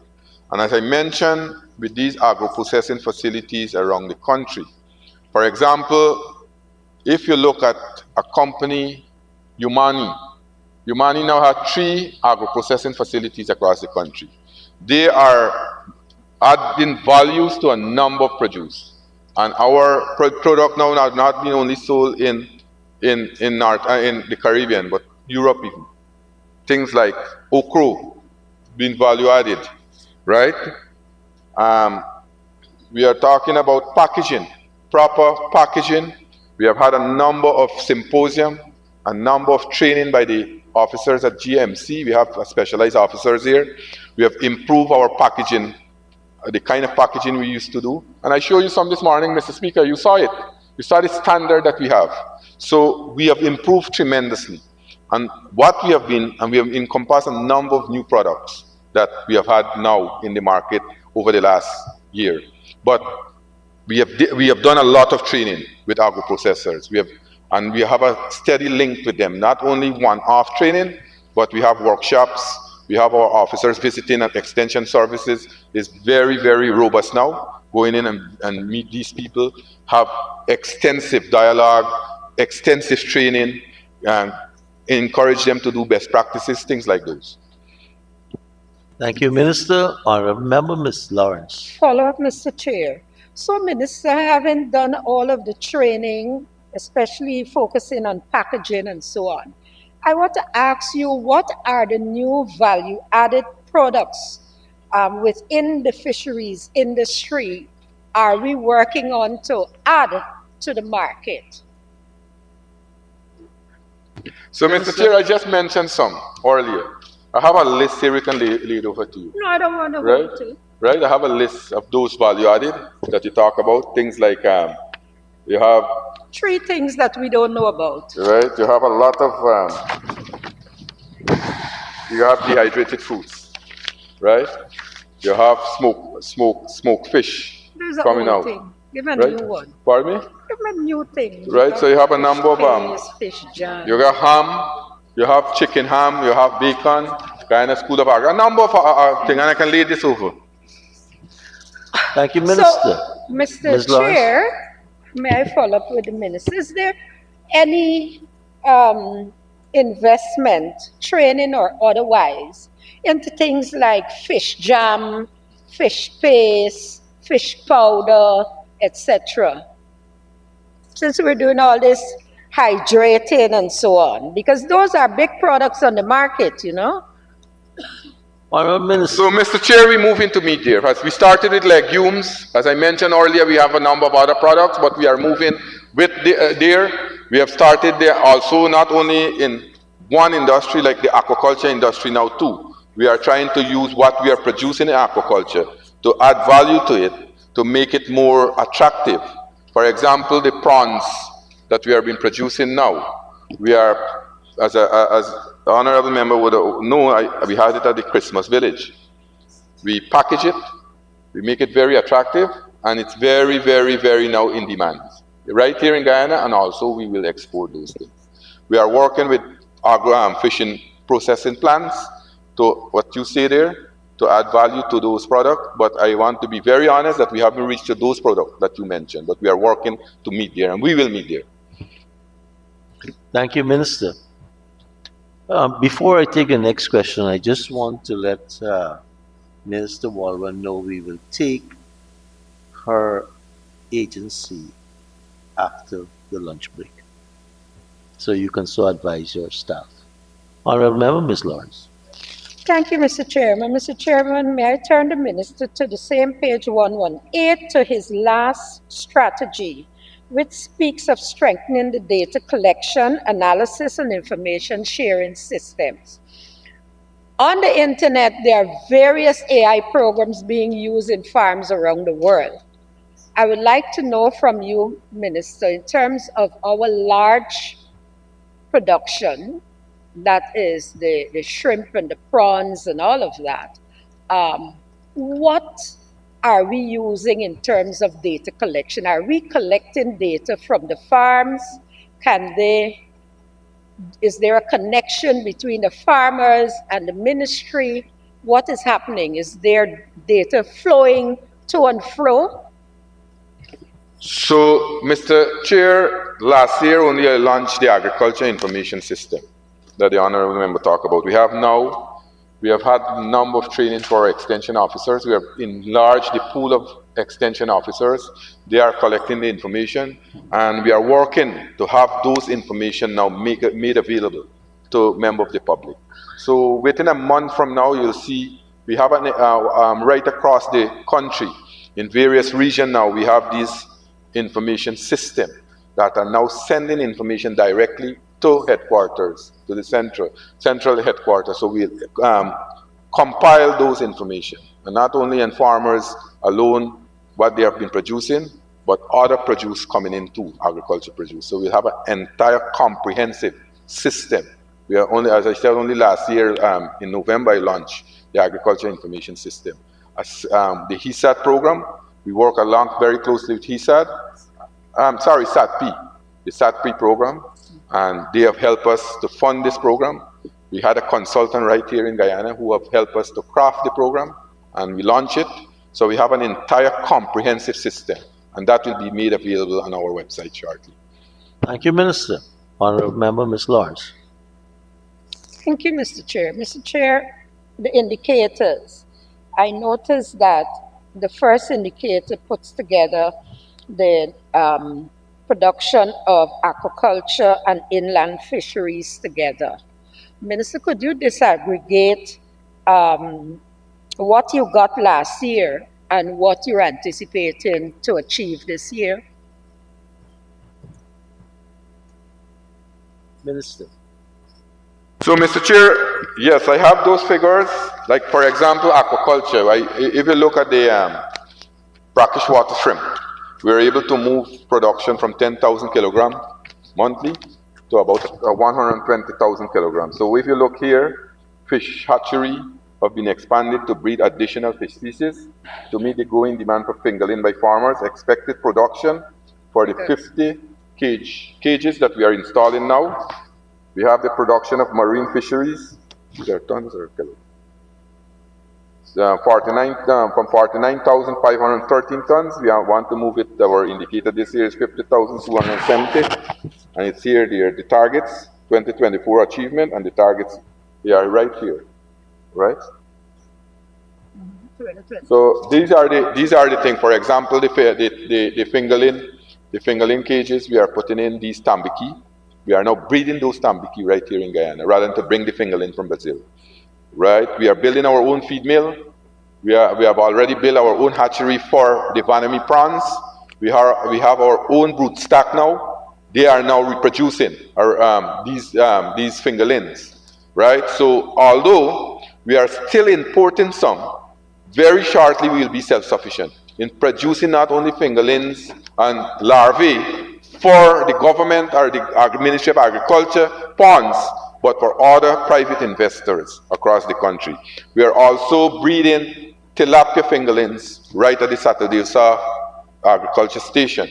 So the tambiki fingerlings, the tilapia fingerlings, the vanami larvae, all those will be produced, or are producing at the Satadilsa Aquaculture Station at Manrupu. And also we are building a feed mill there so that we can produce our own feed for those production. Just one last question, Mr. Go ahead. Chairman. Honorable Minister, can I, as an ordinary citizen, go to Monrepos and ask for a tour? Can be organized.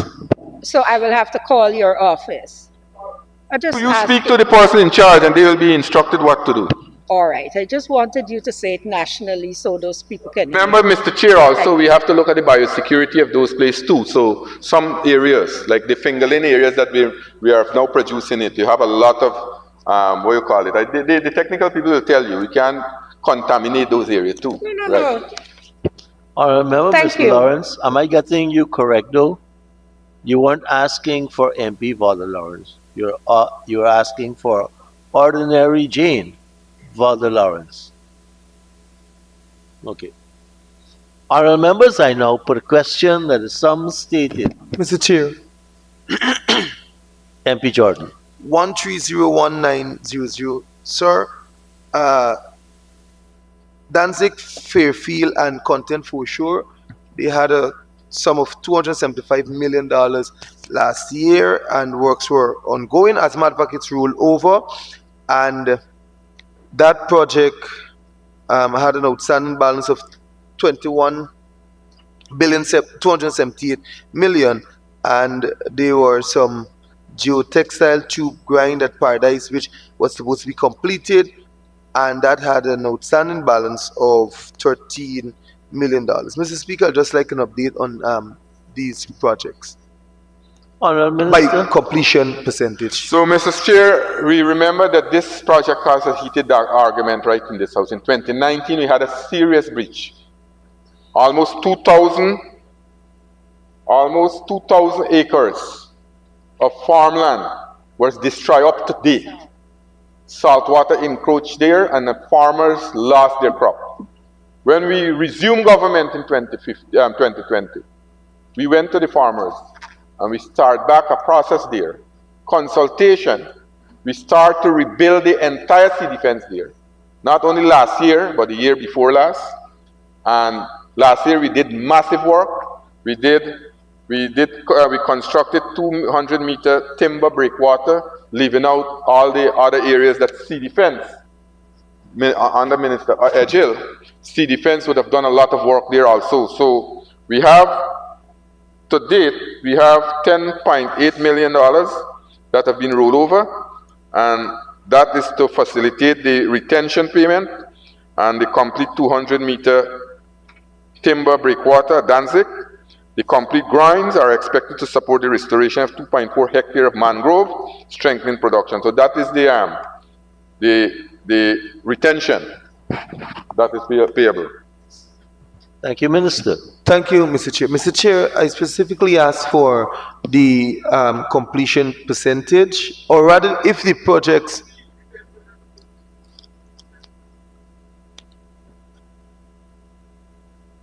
Mr. Chair, also you had the procurement of, or rather, let's move on to GLDA, Mr. Chair, because it will all fall in the same line. Mr. Chair, at GLDA, I want to ask the Honorable Minister under Poultry, what percentage has the ministry estimated the IBH pandemic to have destroyed poultry across the country? Honorable Minister.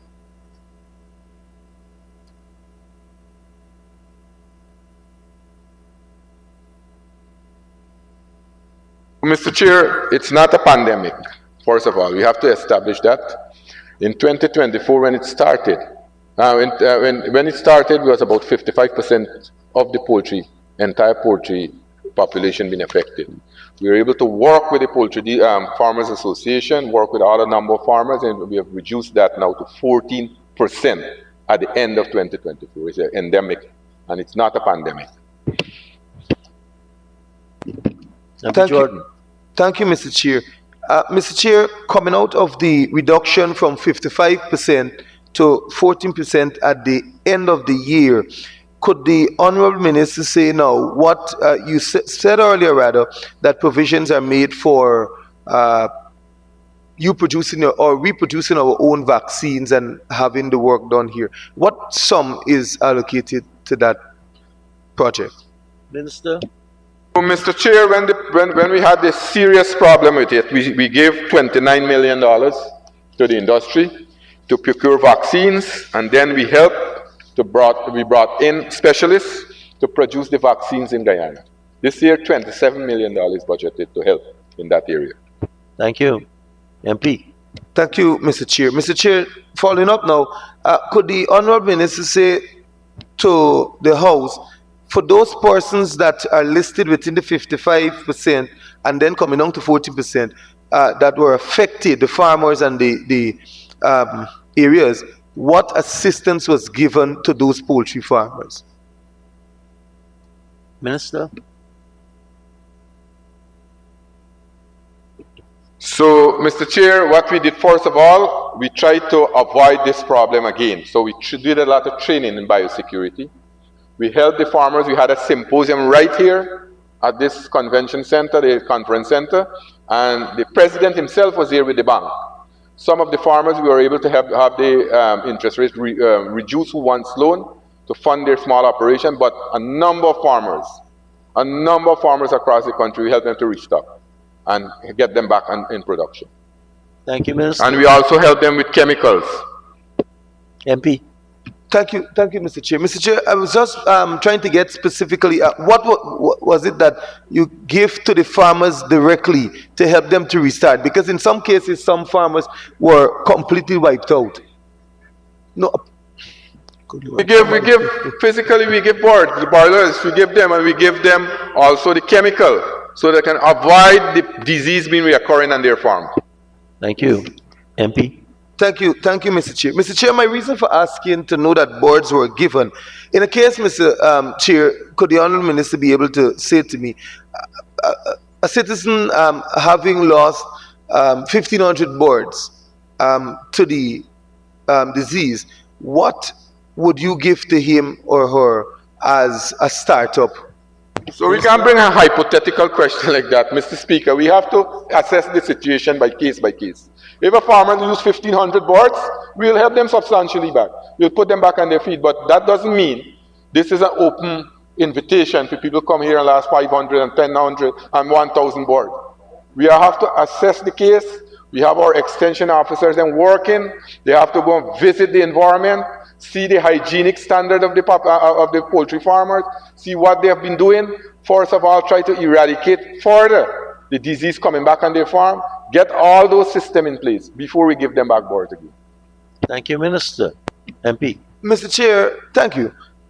Mr. Chair, the Minister said that the reduction of the disease and its impact on poultry farmers from 55% to 14% at the end of 2024. But sir, from my own survey, I recognize that at the end of 2024, there are a number of farmers who were affected both in regions 2, 3, and 5, and a small portion in region 6 that I know of, but they were not given any form of assistance. Mr. Chair, could the Honourable Minister be kind enough to present to this House or lay over that list of farmers that were assisted during 2024? Minister. So, Mr. Chair, I mentioned it earlier that if a farmer would have lost board, first of all, there are a number of measures they have to satisfy. They have to come into the program. We have to train them. We have to eradicate the disease, ensure that the pens are okay, the environments are okay, so that as long they are in the program. And if the honourable member has a member of the public or farmers who would have suffered and never make contact with us or never come around and expect that we don't know about the situation, then we can't. How we will intervene and deal with it? If the honourable member of Parliament, who is based in Region 5, you had those issues, you normally call me, you normally speak to me, you should say that, Minister, look, we got 10 person here. Can you send your extension officer to this 10 person? But you wait and you don't do nothing. The people lose their board. After a year now, you come into this Parliament telling me that you get a number of persons who would have lost their board and you never give them anything. But you, as a member of Parliament, as an honourable member of Parliament, you have to go and do your work in the field to ensure that these people get them things. Thank you, Minister. MP. Mr. Chair, respectfully, sir, the Honourable Minister did not ask of me whether those persons that I'm referring to did report to the authorities or not. And these are persons who would have reported to GLDA and never got any assistance from the extension officers. And Mr. Speaker, I am willing to provide names to the minister once I know that actions will be taken, because I have one farmer. Honorable member, please let's exchange the names. We're honorable people here serving people. Let's try and work it out. So Mr. Chair, if I could just say a last word on this issue. As I said, there were certain protocols. And if those farmers or those persons who would have lost didn't subject themselves to the criteria that we have, the training, we have to eradicate, as I said, look at the Exactly. entire situation. I heard you the first time when you said I come I'm and saying, check. I don't know if they, right. If your farm doesn't meet some minimum standards of sanitation, doesn't make sense for me to give you the birds. Same thing will happen. So let us move on, exchange the information, and work to benefit the people. Thank you, Mr. Chair. You serve as a great mediator today, sir. Mr. Chair, I'm moving on to the famous black belly sheep. Mr. Chair, but very short. The first question, Mr. Chair, could the Honourable Minister say whether he received the 293 black belly sheep as was mentioned in the Hansard of last year? He mentioned that there were some that had to come from the Honourable Mayor Motley. The remainder, could you say whether you received it?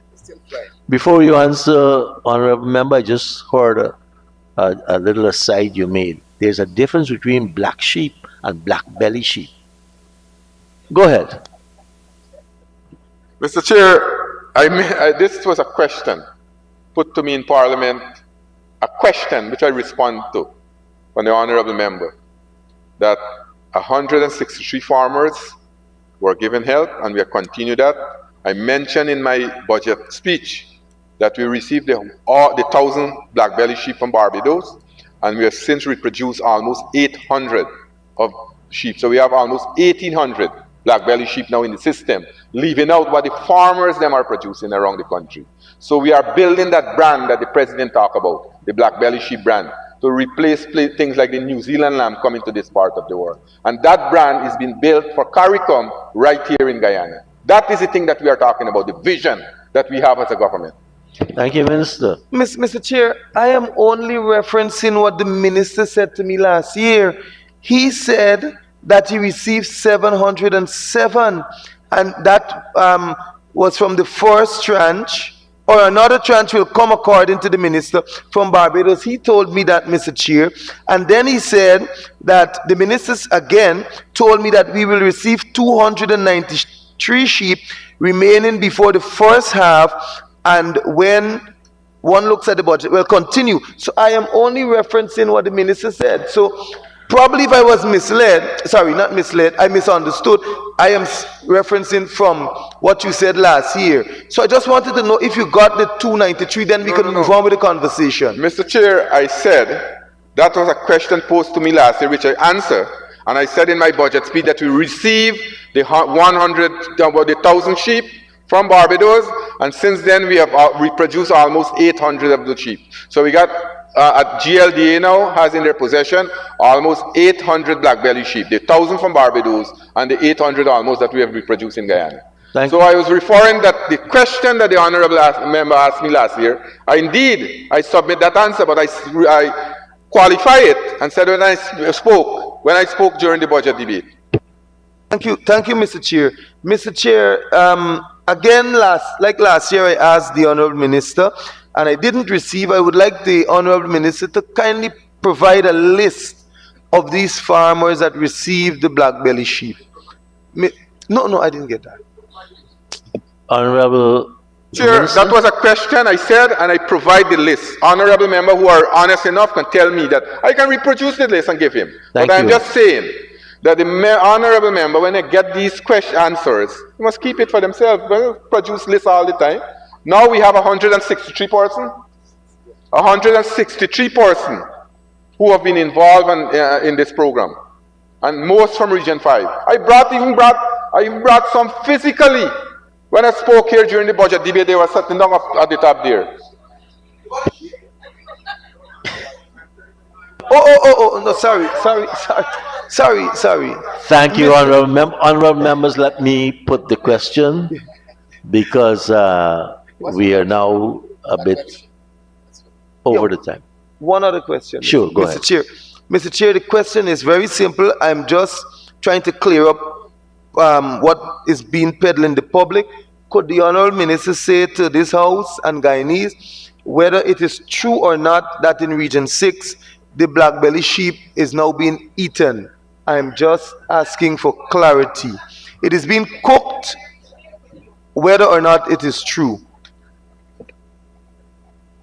Mr. Chair, we can't come with allegation here and raise it. It's not untrue. It's untrue. Sir, respectfully, it's not an allegation. I was just asking for clarity. Moving on, sir. Mr. Chair, permit me to jump right. Yes, Go Mr. ahead, Chair. MP. Mr. Chair, permit me to jump right over to 450320 Gaisuko. Mr. Chair, I want to ask of the Honorable Minister, what is his plan to achieve the 101 metric tons of sugar as is set by Gaisuko for 2025? If it is a detailed plan that he wants to lay over, I am willing enough to accept it in that document form. Minister? Mr. Chair, we already, as I said, we have 40% mechanization. We already look at the cane cultivation, the amount of cane that we have in the field. With Gaisuko, you have shown me the amount of cane they have in the field. And with the TCTS this year, with the plant canes, because plant canes, you always have improved TCTS tons canes per ton sugar. So you're taking less canes to make the amount of sugar. Gaisuko indicated to me that the amount of cane that they have, and with the factories now being rehabilitated, that they will make the sugar of 101,000 tons. Thank you, Minister. MP? Thank you, Mr. Chair. Mr. Chair, accepted by the Honourable Minister with hope that they will produce the 101 tons. Mr. Chair, sugar is being produced by Gaisuko at an average cost of US 1.31 per pound, while it is being sold at US $0.17 per pound, or 17 cents. Mr. Chair, this results to a loss of US $1.14 on every pound of sugar sold by Gaisuko to the foreign market. I want to ask of the Honourable Minister, how do you intend to fix this loss to production ratio? Honourable Minister. Mr. Chair, we are, as I said, that the honourable member put a question over already. I gave him the amount, and we are working to reduce tremendously the cost of production, right? And according to Gaisuko, we have been advised that they are looking at 51 cents, the reduction for this year to bring it down to 51 cents. But we also have to look at the impact of Gaisuko on the economy. It's amount of people. So as long as we produce more sugar, and sugar is not a thing that you produce more, you have to pay more. To produce sugar more, the cost of production will reduce. That is the kind of thing with sugar. Thank you very much, Minister. I'll take one final question. All right, I'll go with the final. Mr. Chair, Gaisuko in 2020, or from 2020 to now rather, lost almost $30 billion. In 2020, it lost 6.4 billion. In 2021, lost 7.8 billion. In 2022, 10.2. 2023, 4.7 billion. Mr. Speaker, I want to ask of the Minister, what will you do to fix this problem of continued losses, and what is the total loss for 2024? I just mentioned one that we are working to reduce the cost of production. But I mentioned it also, and it has been mentioned with a number of persons, that the industry was in a state where we have to spend a lot of funds to bring it back where it is now. As I said, that places like Rose Hall, cultivation was a forest. We had to clear it back and replant the entire cultivation at Rose Hall. Right? I-plot estate was left at the mercy of nature, and probably by the grace of God, it functioned. Albion, the entire system at Albion, we have to continue to fix it. So, Mr. Chair, we are working to ensure that we have maximum capacity at these estates so that they can crush the cane. We are having better planting, better cane now. We are planting back new canes, better varieties of cane. So we are working very aggressively to reduce that cost of production. So the losses that the honorable member would have alluded to, that will be reduced tremendously. And also we must look not only the destruction that was done to Gaisuku, but also the cause in 2021 when almost the entire cultivation was destroyed by floods. Right? We have the most devastating flood that took place in this country in 2021. Thank you, Minister. The last part, Minister, the total losses for 2024. I don't have that figure, Mr. Chair. When the auditor finish, I will look at it. Thank you very much. Honorable members, I will, two things. First, before I put a reminder to people who are visiting about recordings and cheering when you're in the gallery. I see a red light in my face over the past couple of minutes, right? So please, you're visiting, you're assisting with the answers, do that. No recording, no transmission from the chamber. And even I caution MPs about doing that yesterday. Honorable members, we are going to have to put all of the remaining heads at this time. So I now put the question that the sums stated for Agency 21, Program 212 Capital, Agency 21, Program 213 Current and Capital, Agency 21, Programs 214 both Current and Capital.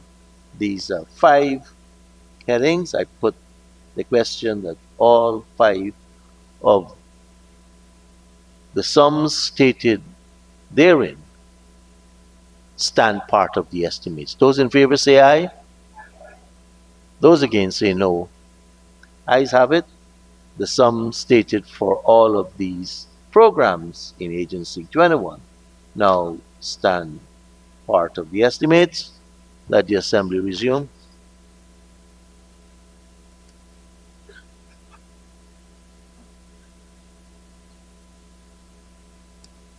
Honorable members, we will take a suspension for 1 hour, and I'm urging MPs, please, let's have a quorum on time so that we can continue examining the estimates.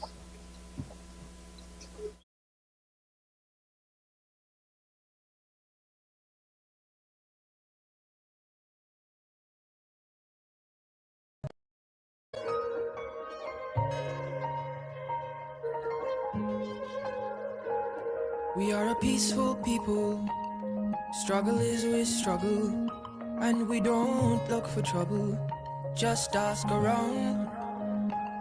But when outside faces from foreign places